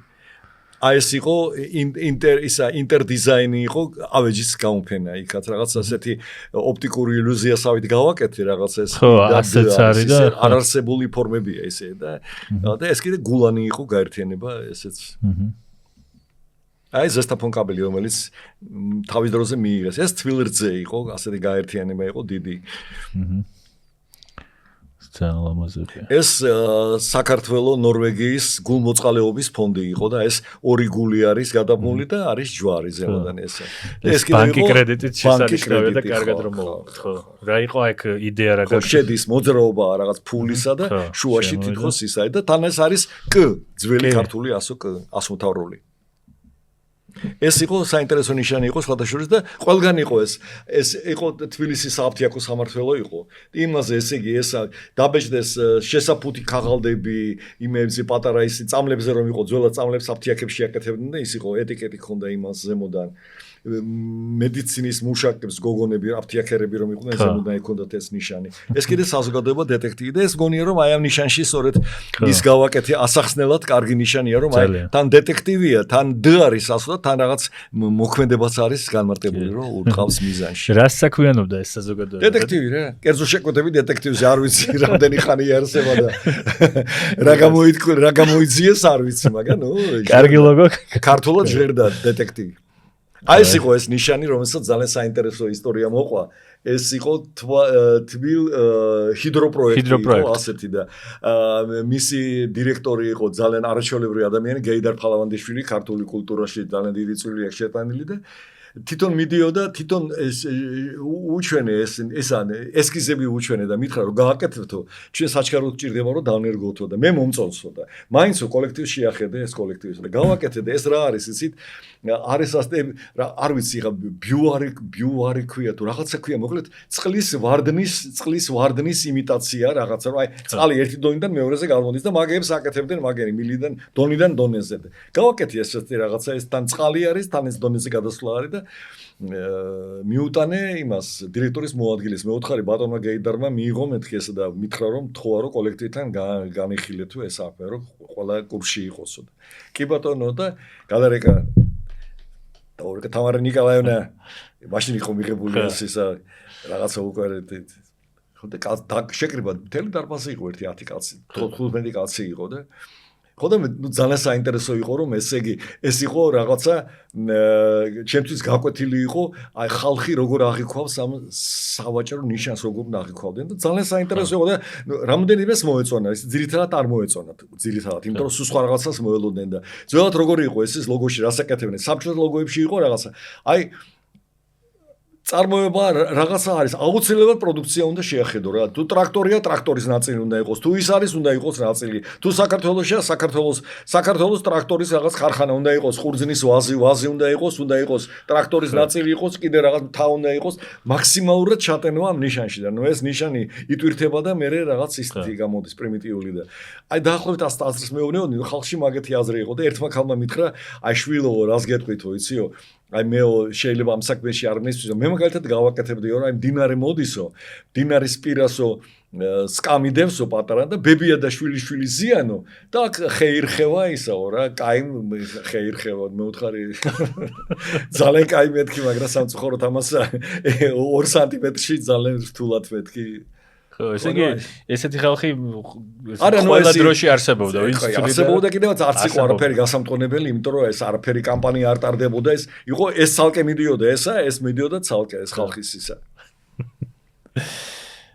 ეს მე ძალიან ბევრი გემას გაკეთებული ისინი გაზეთის ქუდები ეწოდება ქუდები და ეს გაზეთები გამოდიოდა როგორ იცი განსაკუთრებით 90-იან წლებში გამოდიოდა როდესაც ხალხს მიეცა უფლება რომ რაღაც კერძო რაღაცები ხა ძველად გამოდიოდა 3-4 გაზეთი იყო ერთი იყო კომუნისტი ერთი იყო საღამოს თბილისი ერთი იყო ზარევასტოკო და სულ მორჩია და ახალგაზრდა კომუნისტი და ნორჩლეინელი სულ ორი ხელი არც გინდოდა ერთი ხელი გეყოფოდა რომ გაუშვეს რომ მიუშვეს და აი ფიქრობდა ხალხი ზოგი ეტაკა ბიზნესი დაიწყო ზოგი ეტაკა რაღაცეების ვაჭრობა დაიწყო ძალიან ბევრი ეს ინტელიგენცია წავიდა ამ იმეებზე გაზეთები ჟურნალები შემოყალიბება ყველაფერი და მაშინ იყო რაღაც პატარა ბუმი იყო იმისი რომ ეს გაზეთის სათაურები ჭირდებოდათ და ბევრი გავაკეთეს სხვათა შორის მაგრამ სამწუხაროდ ზოგი იყო ისეთი რომ 2 ნომერი გამოდიოდა ან ვერასაღებდნენ ან მერე ბიზნესში იწვებოდნენ და ამიტომ შემჩნევ ძალიან ბევრი ეს გაზეთების სათაურები ასე გაკეთებული საზრისი დიდი შრომა იყო და ძნელი იყო ამის გაკეთება კი და თან გამოხატული ეს მუსუსი იყო გაზეთი, რომელიც არც მახსოვს ვინ შემიკვეთა და მითხრეს რომ კაცებისათვის გასართობი გაზეთიო. ესე რაც უნდა იმას ვერ პლეიბოის ვერ მოაწყობდა ეხლა ეკიდან მუსუსიდან, მაგრამ რაღაცა უნდა რა რაღაც. მაგარია.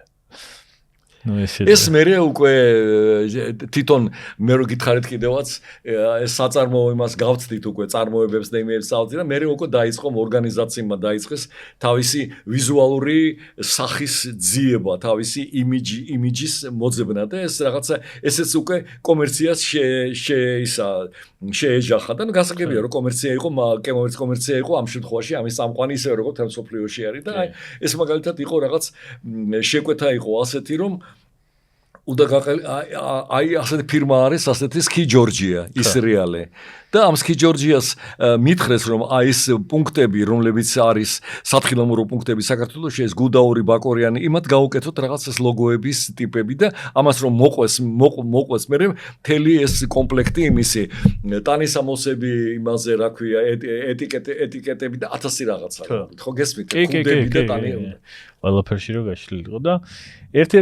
ერთ-ერთი ბოლო პროექტი, რომელზეც საზოგადოება კარგად იცნობს, შვილიშვილთან ერთად იმუშავეს ამაზე. ეს არის ქარი და ამაზეც მოგვიყევით და გადავიდოთ მე უკვე საათებზე. ხო არა, ქარი არაფერი მე ახლა ჩემს სტუდენტებსაც ვაძლევ ასე დავალებას, ხათაშორის საინტერესო დავალება და არა მარტო მე მგონი ბევრგან იძლევიან ასე დავალებას, რომ აი შეიძლება თუ არა წარწერით, რომელიც შენ ენა არის და უყურებ რაღაც გამოსახულებას წარწერას უყურებ სხვა უცხოენაზე დაწერეს და ამით მიხვდე რომ ეს არის ლაპარაკი წყალზე, ქარზე, თოვლზე თუ რაღაცა შეიძლება თუ არა რაღაცა და რაღაცა თვითონ ეს დაწერა იმისი უნდა იძლეოდეს განწყობილებას და მე რაღაც ასე ტიპის რაღაც აი ქარია რაღაცა ქარის ისა რაღაც მიდრეკივისა მიმართულება და რაღაცა და რატომაც ესეთი დარჩა ეს მოეწონა და მე ბოლოს მეც მომეწონა არა ძალიან ბოლოს თავიდან ისე გავაკეთოთ ვიყავი და რაღაცა ხო ძალიან გამორჩეული ბრენდი იყო მე მგონი ეხა უკვე აღარ ფუნქციონირება ხო მე მგონი არა თქვენ თუ გაქვთ რომელიმე თქვენი ყველაზე ფავორიტი ეხლა რაც ან გაჩვენეთ ან არ გვიჩვენები აი თქვენი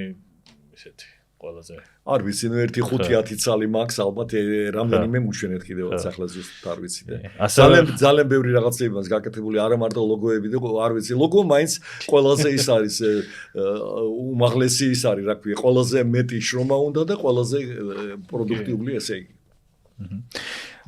თბილისის ქალაქზეც მინდა გესაუბროთ ეგ არ გამოვა რომ გამოვტოვოთ იმიტომ რომ ბატონ ნოდარს ძალიან დიდი შრომები აქვს გაწეული ამ ქალაქისთვის და მე მომეწონა საერთოდ როგორ დაიწყეთ ეს პროექტები ერთ-ერთი კი არა პროექტის სერია არის ასეთი სადაც თქვენ თქვით რომ ეს ძველი თბილისის სხვადასხვა არქიტექტურა, კარები, ფანჯრები დროთა განმავლობაში შეიძლება დაიკარგოს, ამის აღდგენა ძალიან ძვირი ჯდება და მოიფიქრეთ ასეთი შემოქმედებითი გამოსავალი, რომელსაც ქვია რომ ასურათებთ. მოგვიყევით როდის გაგიჩნდათ ეს პროექტის იდეა? ხო და ძალიან სწრაფად გეტყვით, იმიტომ რომ ესეც საკითხია რომ თუ შევედი ამ ენაში, ხო. ესე იგი, ნუ ჯერთი ეს ძველი თბილისის სიტყვა რომ არის ეს სრულიად გაურკვეველი რაღაცა, იმიტომ რომ იმ ძველი თბილისს და რასაც ხალხი გულისხმობს, ნარეყალაზე იცით მე ბავშვობაში დავრბოდი და ის არ ჩანდა. არაფერი რაც ახლა იქ. ის არ ჩანდა, იმაზე გადმოდიოდი. ეს ყველაფერი არის ჩემ თვალწინ აშენდა ყველაფერი. ააგეს ძველი იმეებით ასევე რა. ისე როგორც ბევრგან არის აშენებული ეკლესიები უცხოეთში, რომელიც საერთოდ არ გერმანია აიღეთ, ახლა და პოლონეთი აიღეთ. ვარშავა ომის შემდეგ არ არსებობდა, საერთოდ იყო ნანგრევები.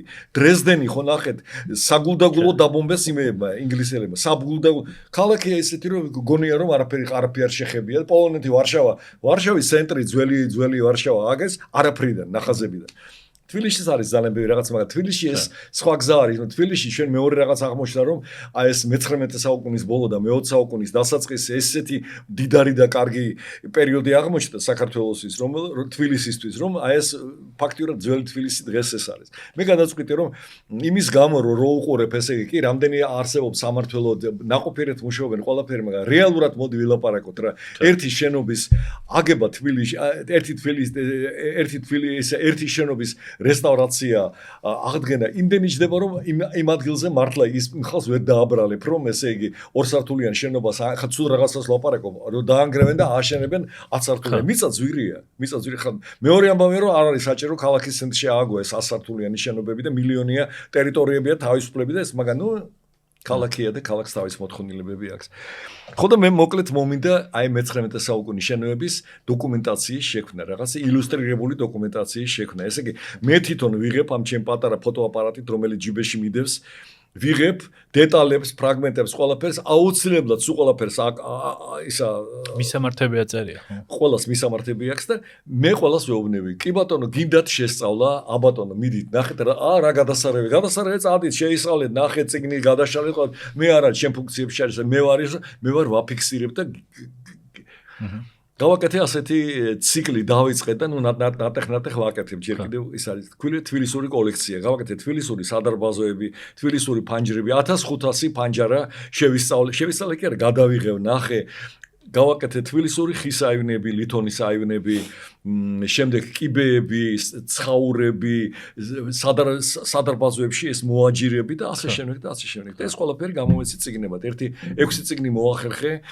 ზოგი ვინ დამეხმარა ყველას მადლობელი ვარ და რომელი დარჩა და ეგეც ვახსენოთ შეიძლება ვინმეს უნდადეს ჩვენ მაყურებელს ძალიან ბევრი თითქმის კი დამთავრებული მაგს და აწყობილი მაგს და გაკეთებული მაგს თბილისური აივნები ეს თბილისური აივნები არაჩვეულებრივი რაღაცა ეს ლითონის აივნები არის ამოუწურავი თემა და ხეზე ხომ აღარ ლაპარაკობ და ეს ორი წიგნი გამზადებულია ელოდება მხარდამჭერს და გამოიცემა კიდე მეორე მაგს კიბეები და რაღაცები ხო ნუ ელოდება ელოდოს არავიშოს ეს ჩემი საქმე გავაკეთე ხო და რასთავარია რთული იყო ეს ამბავი იმიტომ რომ ერთი ამბავია რომ გადაიღო მეორე ამბავია რომ მე ეს ყველაფერი ფოტოშოპში დაამუშავე იმიტომ რომ იყო სიტუაციები რომ მოკლედ აივნებს ვიღებდი ქვემოდან ხო გესმით რაკურსია ესეთი ის და უნდა გაგესწორებინა ყველაფერი ბევრი შრომა იყო და მე ყველაფერი ჩამოყალიბე ტაბულება და ის წიგნები იმ წიგნების დიზაინი თავიდან ბოლომდე ჩემია მე გავუკეთე ყველაფერი ამას ისე რომ კი არა ძალიან დიდი შრომაა გაწეული და ასევე რაც თავარია ეს წიგნები ფიზიკურადაც და თქვენ მალევე ეს საჯარო ბიბლიოთეკის ბიბლიოთეკაში გადავეცი პირველივე წუთში და ეგ არის თორემ პატარა ტირაჟით გამოვიდა და ფინანსური ისა ჩემში არავითარი ინტერესი არ იყო უცებ გაიყიდა სად როგორ არც ვიცი რა მგონი ტელეფონია გამოვიდა არა უშავს ფოტოგრაფიაზეც მინდა გკითხოთ, გარდა იმ დიდი პროექტებისა, რაც გააკეთეთ თბილისისთვის, ფოტოებსაც იღებთ და ერთი ისტორია დამამახსოვრდა, თქვენ მომიყევით ფლორენციაში ვიყავიო, რაღაც საქმეზე, შემდეგ საკუთარი ხარჯებით პატარა დრო მქონდაო და გავარდი ვენეციაშიო და 6 საათში რამდენი რაღაცა 1200 ფოტო გადაიღეთ 6 საათში. მაშინ როდესაც თქვენი შვილიშვილების მაგალითებით გახსენდებათ ადამიანები, რომლებიც საოცრებებს ნახულობენ და 60 ფოტოს იღებენ. რამდენი ვიცი, მარტო ჩემი შვილიშვილები უბრალოდ ხელშესახები მასალაა, თორემ სოფლიო აქვთ მოვლილი ამ ბავშვებს და თბილისში რამდენი ადამიანია, ისე მიხარია ხომ რომ რაღაცა მოგზაურობის პარალელურად ამ Facebook-ში ჩდება ხომ ეს თავისი აი ზუსტად კიდე ბერჯერ ხმარობ ცოტათი უფრო იმაში გადამივიდა რომ ეს გაზიარება სიტყვა მომწონს გაუზიარე ხარ იმიტომ რომ შენი პოზიტიური რაღაცა ვიღაცას რომ აძლევ ისევე როგორც ვიღაცას რო ხვდები და როგორ ახარ გინდა გითხას რომ კარგად არ მეუბნე როგორ ვიქნები ეს მარჯვენა ისი იმის მარცხენა ის ტკივა არ მინდა რა ეს ყველაფერი რაღაცა მინდა რომ პოზიტიური ისევე როგორც აი იმოგზაურია რა მოდი გაუზიარე რა სხვებს ეს ფოტოები და დადე და რაღაც ისე მიხარია რომ ეს არის ყველაფერი მეც ვალდებულად თვლი ჩემ თავს რომ რაღაცა ეს სულ გავაზიარო და ძალიან ბევრი ფოტოებს ვდებ და ყველაფერი და ფოტოები სხვათა შორის ისეთი ის გააკეთა ისეთი რევოლუციური ევოლუცია გააკეთა იმან ფოტოებმა საქართველოში და მთელ სოფლიოში ხო გესმით მე რო პატარა ვიყავი მახსოვს პაპა ჩემი და მამა ჩემი იღებდნენ ფოტოებს რა ძველებური აპარატებით მე ეს გამჟღავნების პროცესი თქვენ ალბათ არ გახსოვთ სიბნელეში უნდა ამოგეღო ფირი რომ სინათლე არ მოხვედრილიყო მე ეს ფირი უნდა ჩაგეხვია იმაში გასამჟღავნებელი იმაში კასტა მე უნდა ჩაგედო იმაში და სიბნელეში კეთდებოდა ეს ყველაფერი აი ესე ვაკეთებ ყველაფერი და ეს გამჟღანებული ან გამოვიდოდა ან არა ესა მე ეს დაბეჭდის დროს ან გამოვიდოდა ან არა თანაც ცოტა იყო რაღაცა და ახლა კი წარმოგიდგენ 1000-ობით იღებ და არაჩვეულებრივი შედეგი გადა ხარისხი ხომ ისეთია რომ ძველად რომ იყო გამოფენები იმისი არაპროფესიონალების გამოფენები დღეს უკვე უცხოეთში ვეღარ ატარებენ არაპროფესიონალების გამოფენას, იმიტომ რომ ეს სულ პროფესიონალი გახდა რა და ეს პატარა დარჩა ის სფერო, რომელიც არტში გადადის მართლა ძალიან რა. ძალიან სხვა დონის რო არის. თქვენ ხშირად ახსენებთ სიტყვებს გაზიარებას და ასევე ტვინის ვენტილაცია, როგორც ეს განათლების კონტექსტში ტვინის ვენტილაცია, რაღაც მოვინიშნე კიდევაც და თქვით რომ თვითონ განათლებაზეც გადააფასეთ თქვენი შეხედულება, ადრე თუ მიგაჩნდათ რაღაც რვეული მქონდაო, გაბრავლების ტაბულა როზე ეწერა. დღეს როგორ უყურებთ განათლება? იმიტომ თქვენთანაც დღემდე უამრავი სტუდენტისთვის ხართ შთაგონება, რაღაც ისე ასწავლით. იმედია. კი, თქვენ სტუდენტებს ჩვენ ვესაუბრეთ და ნამდვილად ასეა.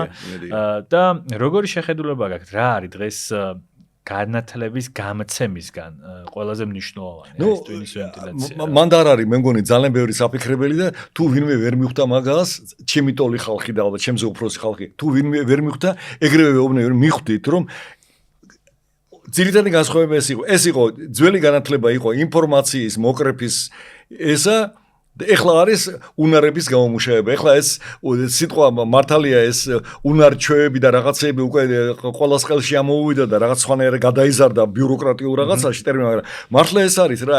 მე მახსოვს რომ ესე იგი ეს რო გავეხვიძებინე მეტყოდნენ მარიანის ყველაზე დიდი ღრმული რომელია მარიანის ღრმული 11 კილომეტრი წყნარ ოკეანეში ისიც მახსოვდა რომელი გრძივი და განედი იყო. ყველაზე მაღალი მწვერვალია ევერესტი და რაღაცა ეს ინფორმაცია გამრავლების ტაბულა გავეღვიძებინე ვეტყოდი აი რამდენია 7/7 რაღაცას სწორი ვთქვი მეგონი სწორი ვთქვი ხო და ესენი იყო და დღეს ესე იგი ბავშვები იცინიან ჩემი ერთშვილიშვილმა მითხრა რა იყო რა კალკულატორი არ ქონდაო რა რაღაცა რვეულებზე წერდით უკანა გვერდზე გამრავლების ტაბლა ან რაში დაგჭირდაო და მე იმას ვლაპარაკობ რომ ეს საგნები ყველაფერი საჭიროა ის არის რომ მართლა ვენტილაციაა და მართლა ტვინისთვის საჭიროა ეს ყველაფერი ალბათ რაღაც დონეზე ეს ინფორმაციის დაგროვებაც საჭიროა მაგრამ ეს ლექსების ზეპირად ეს კოშმარად ხონდა ხოლმე ეს ვებხის ხაოსნის ზეპირად რომ უნდა მეთქვა ძველად ეხლა ალბათ შემცირდა ეს დოზა მაგრამ ისე იყო რომ თელეკვირები იყო აი ეს ლამის მესმერებოდა ეს ისინი რა რაღაცეები და იყო ხალხი ჩვენთან რომლებიც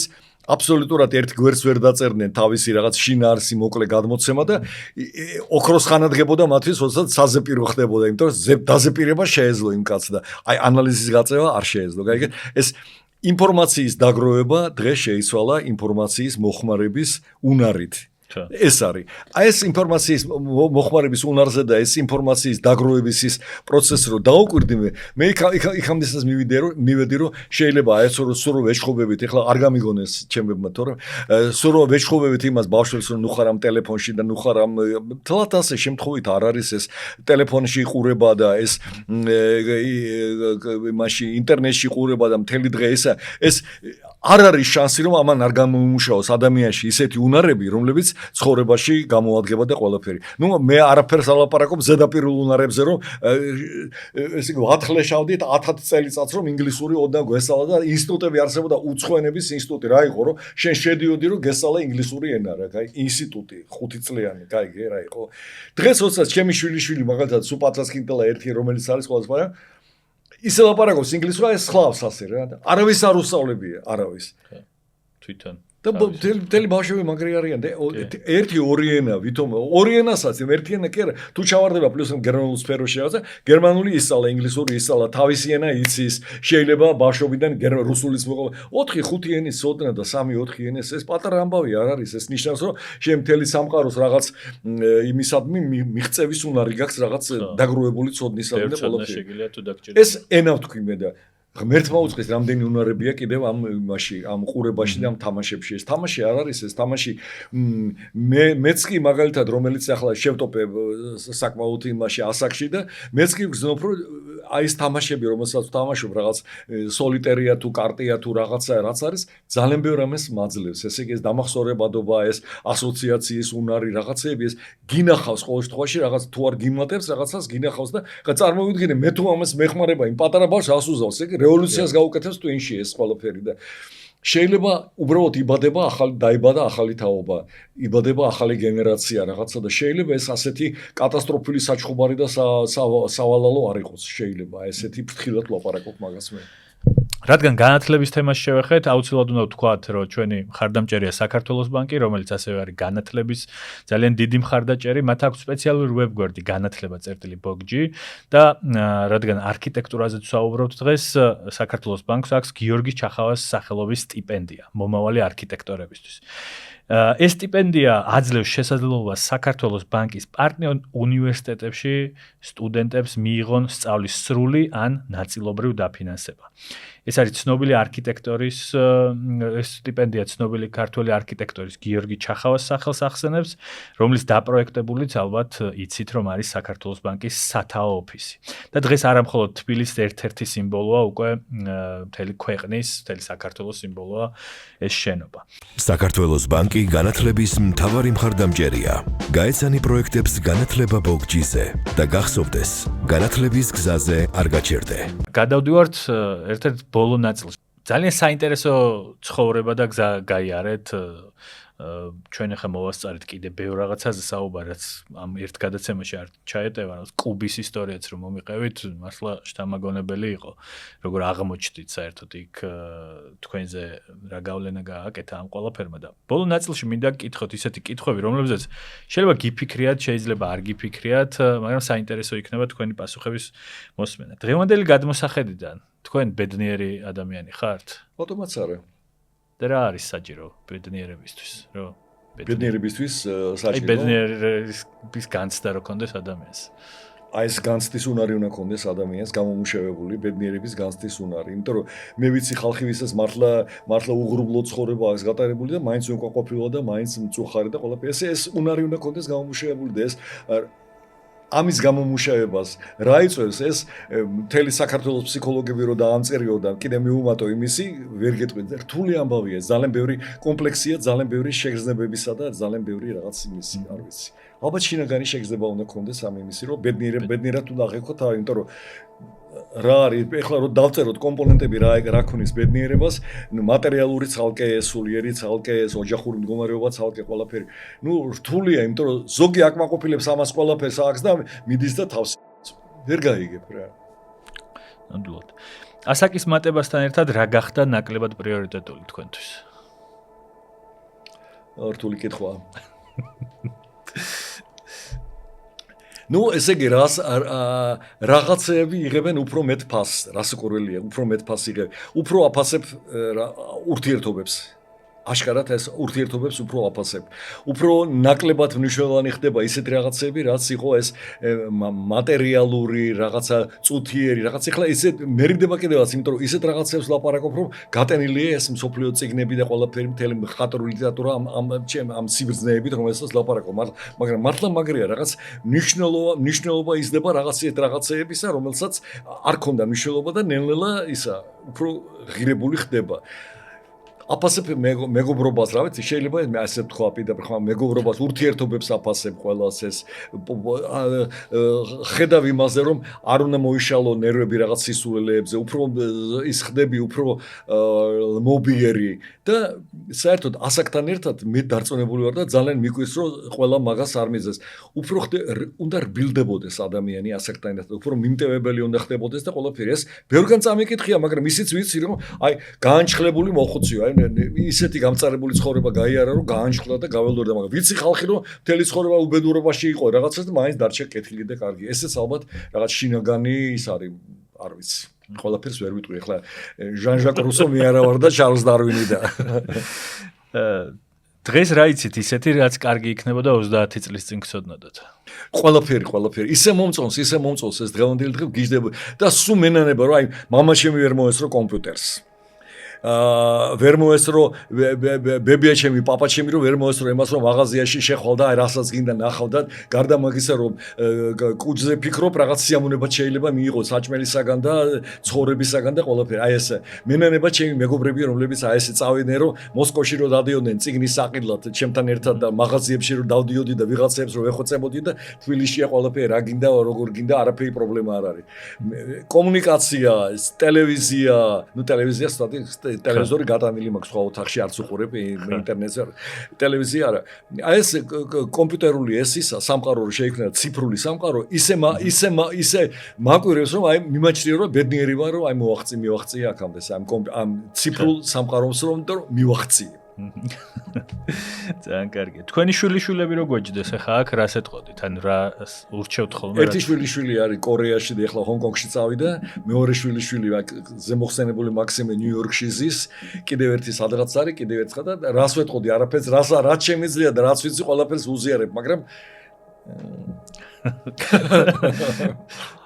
იჯერებენ თუ დაკლებად? შეიძლება შინაგანად რაღაცეები ილექება, მაგრამ ნუ სხვათა შორის აი მაქსიმუმ ახსენა ახლა გამახსენდა ჩვენ ღონისძიებაზე სადაც ერთად იყავით სტუმრად რომ მე ნოდარის პროექტი ვარო. თქვენი აზრით რა ისწავლა თქვენ? ხო, ჩემ გარემოში იზრდებოდა, ჩემ იმაში იყო, მე ყოველთვის რაღაცა ჩემს ირგვლივ ვქნიდი რაღაც ჩემ გარემოს რაღაც ინტერიერი, წიგნები, ფირფიტები, მუსიკა, რაღაცა ეს სამყარო, რომელიც ჩემი შექმნილი იყო და ჩემი მეგობრებიც იყვნენ ამაში, მქონდა მუდმივად მქონდა ეს მაგნიტოფონის ლენტები და ეს როკი და მოკი და 1000 მყოლენაირ ყველაფერზე ესენი იზრდებოდნენ ამა რომლებიც იყვნენ ამ სამყაროში და გასაგებია რომ მაგრე იყო და უნდა არ უნდა შეითვისა ეს როგორც ყველა შვილი და ითვისებს იმისას კარგსაც და ცუდსაც მაგრამ ნუ და ისე თქვენ ჩვეულებრივად ცხოვრობდით თუ აი სპეციალურად ანუ თქვენი ცხოვრებით და ისე არა აბსოლუტურად ჩვეულებრივი ცხოვრება გავიარე ჩვეულებრივი მაგრამ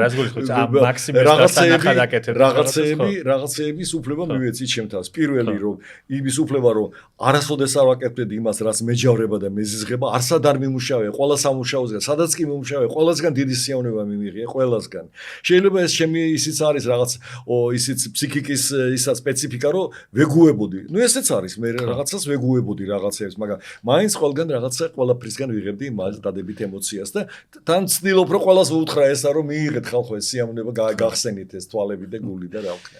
თქვენი სიტყვები დამამახსოვრდა ძალიან თქვით რომ მართალია მთელი ცხოვრება ისეთ პროფესიებს ვირჩევდი რაც სიამოვნებას მანიჭებდა, მაგრამ ეს ცოტა ფუფუნებაა ასეთი. რას კორელია?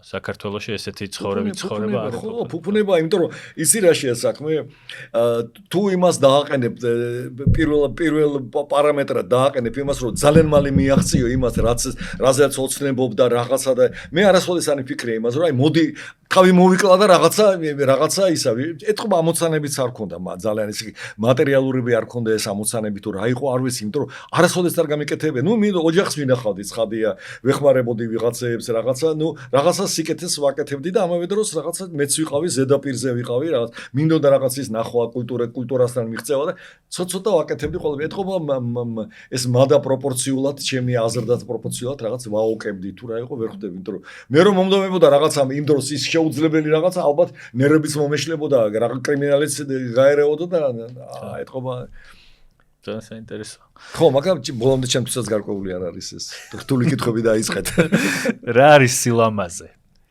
აი სილამაზე იცი რა არის სილამაზე ობიექტურად სილამაზე მე მგონი ალბათ არ არსებობს ეს სილამაზე არის შენ როგორ აღიქვავ რაღაცას ყველაფერი ესე იგი შეიძლება ადამიანმა აბსოლუტურად გულგრილად უყუროს ყვავილის იმას ყვავილებს და იმას რა ქვია მზის ჩასვლას და იმას და აბსოლუტურად გულგრილად არ აღიქვას და მიდი და თქვი ეს ობიექტურად და მაშინ ლაპარაკობ თუ 1000 კაცი იტყვის რომ ეს ლამაზია მოდი ვთქვათ რომ ეს არის ლამაზი ასე არ ვიცი მე რაც ბევრ ამაზე მithქვია რა ლამაზია რა მაგარია ვიღაცებს უთქვიათ ჩემ მეგობრებს და ჩემ ახლო ეს რა არის რა მოგეწონა მაგაში აბსოლუტურად სუბიექტიურია მე მგონი რა რაღაცა არსებობს ასკორელია ბუნების სილამაზე ობიექტური რაღაცა არის მაგრამ ნუ ძირითადად ადამიანს არ შეეხება მაინც სუბიექტური ფაქტორი არის გადამწყვეტი აი რომელიმე დღეზე თქვენ ცხოვრებაში ამბობთ რომ ყველაზე ლამაზი დღე არის რაღაც რაც მოხდა ისეთი რაც ვერ გეტყვი ალბათ ბევრია მაგეთი ალბათ ბევრი დღეებია მაგეთი და ბოლო შეკითხვა რას ხედავთ თქვენ ისეთს რასაც ჩვენ ვერ ვხედავთ ნუ ესე იგი ყველა ადამიანის პროფესია ეთყობა და ის საქმე რომელსაც მან მიუძღვნა მთელი ცხოვრება იძლევა იმის საშუალებას რომ ამ კაცმა ცხოვრების რაღაც ეტაპზე დაინახოს ისეთი რაღაც რასაც ხვები ვერ ხედავენ რა და მე მაგალითად ძალიან ბევრ ამას ხედავ აი ეს წინა კითხვით გაგრძელებასავითან გამოვიდა რომ ეს ძალიან ბევრ ამას ხედავ სილამაზეში ისეთ რაღაცას რაშიც ეხლა მაგალითად სასწავლო ისტორიას მოგიყვებით. მე ფოტოდ გადაწყვეტილი ვიყავი და ერთი პერიოდი დავიწყე ნაგვის გადაღება ფოტოაპარატით.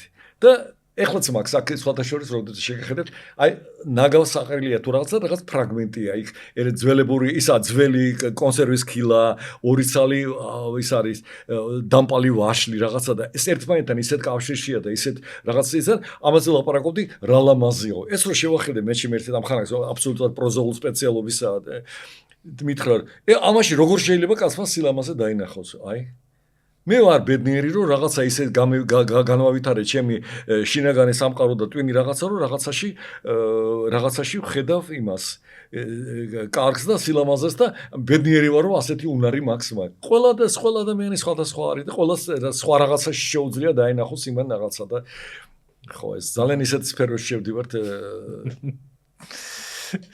ძალიან დიდი მადლობა.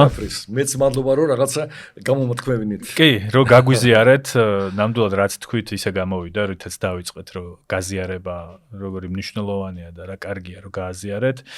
ერთია რომ თქვენ ახლა ეს ჩვენ YouTube-ის მაყურებლებს გაუზიარეთ, მაგრამ მეორეა მართლა ძალიან დიდი შრომა, რასაც ეწევით თქვენ აკადემიაში, იმიტომ რომ უამრავი ათასობით სტუდენტია, ვინც სხვადასხვა თქვენი საგნით თუ სწავლებით არის შთაგონებული. დიდი მადლობა ამ ყველაფრისთვის. მე მინდა შეგახსენოთ, რომ თქვენ უყურებდით მარკეტერის პოდკასტს, რომელსაც წარმოგიდგენთ საქართველოს ბანკი ბიზნესი. თუ მოგწონთ ჩვენი გადაცემები, გამოიწერეთ ჩვენი არხი. დიდი მადლობა. დიდი მადლობა თქვენი.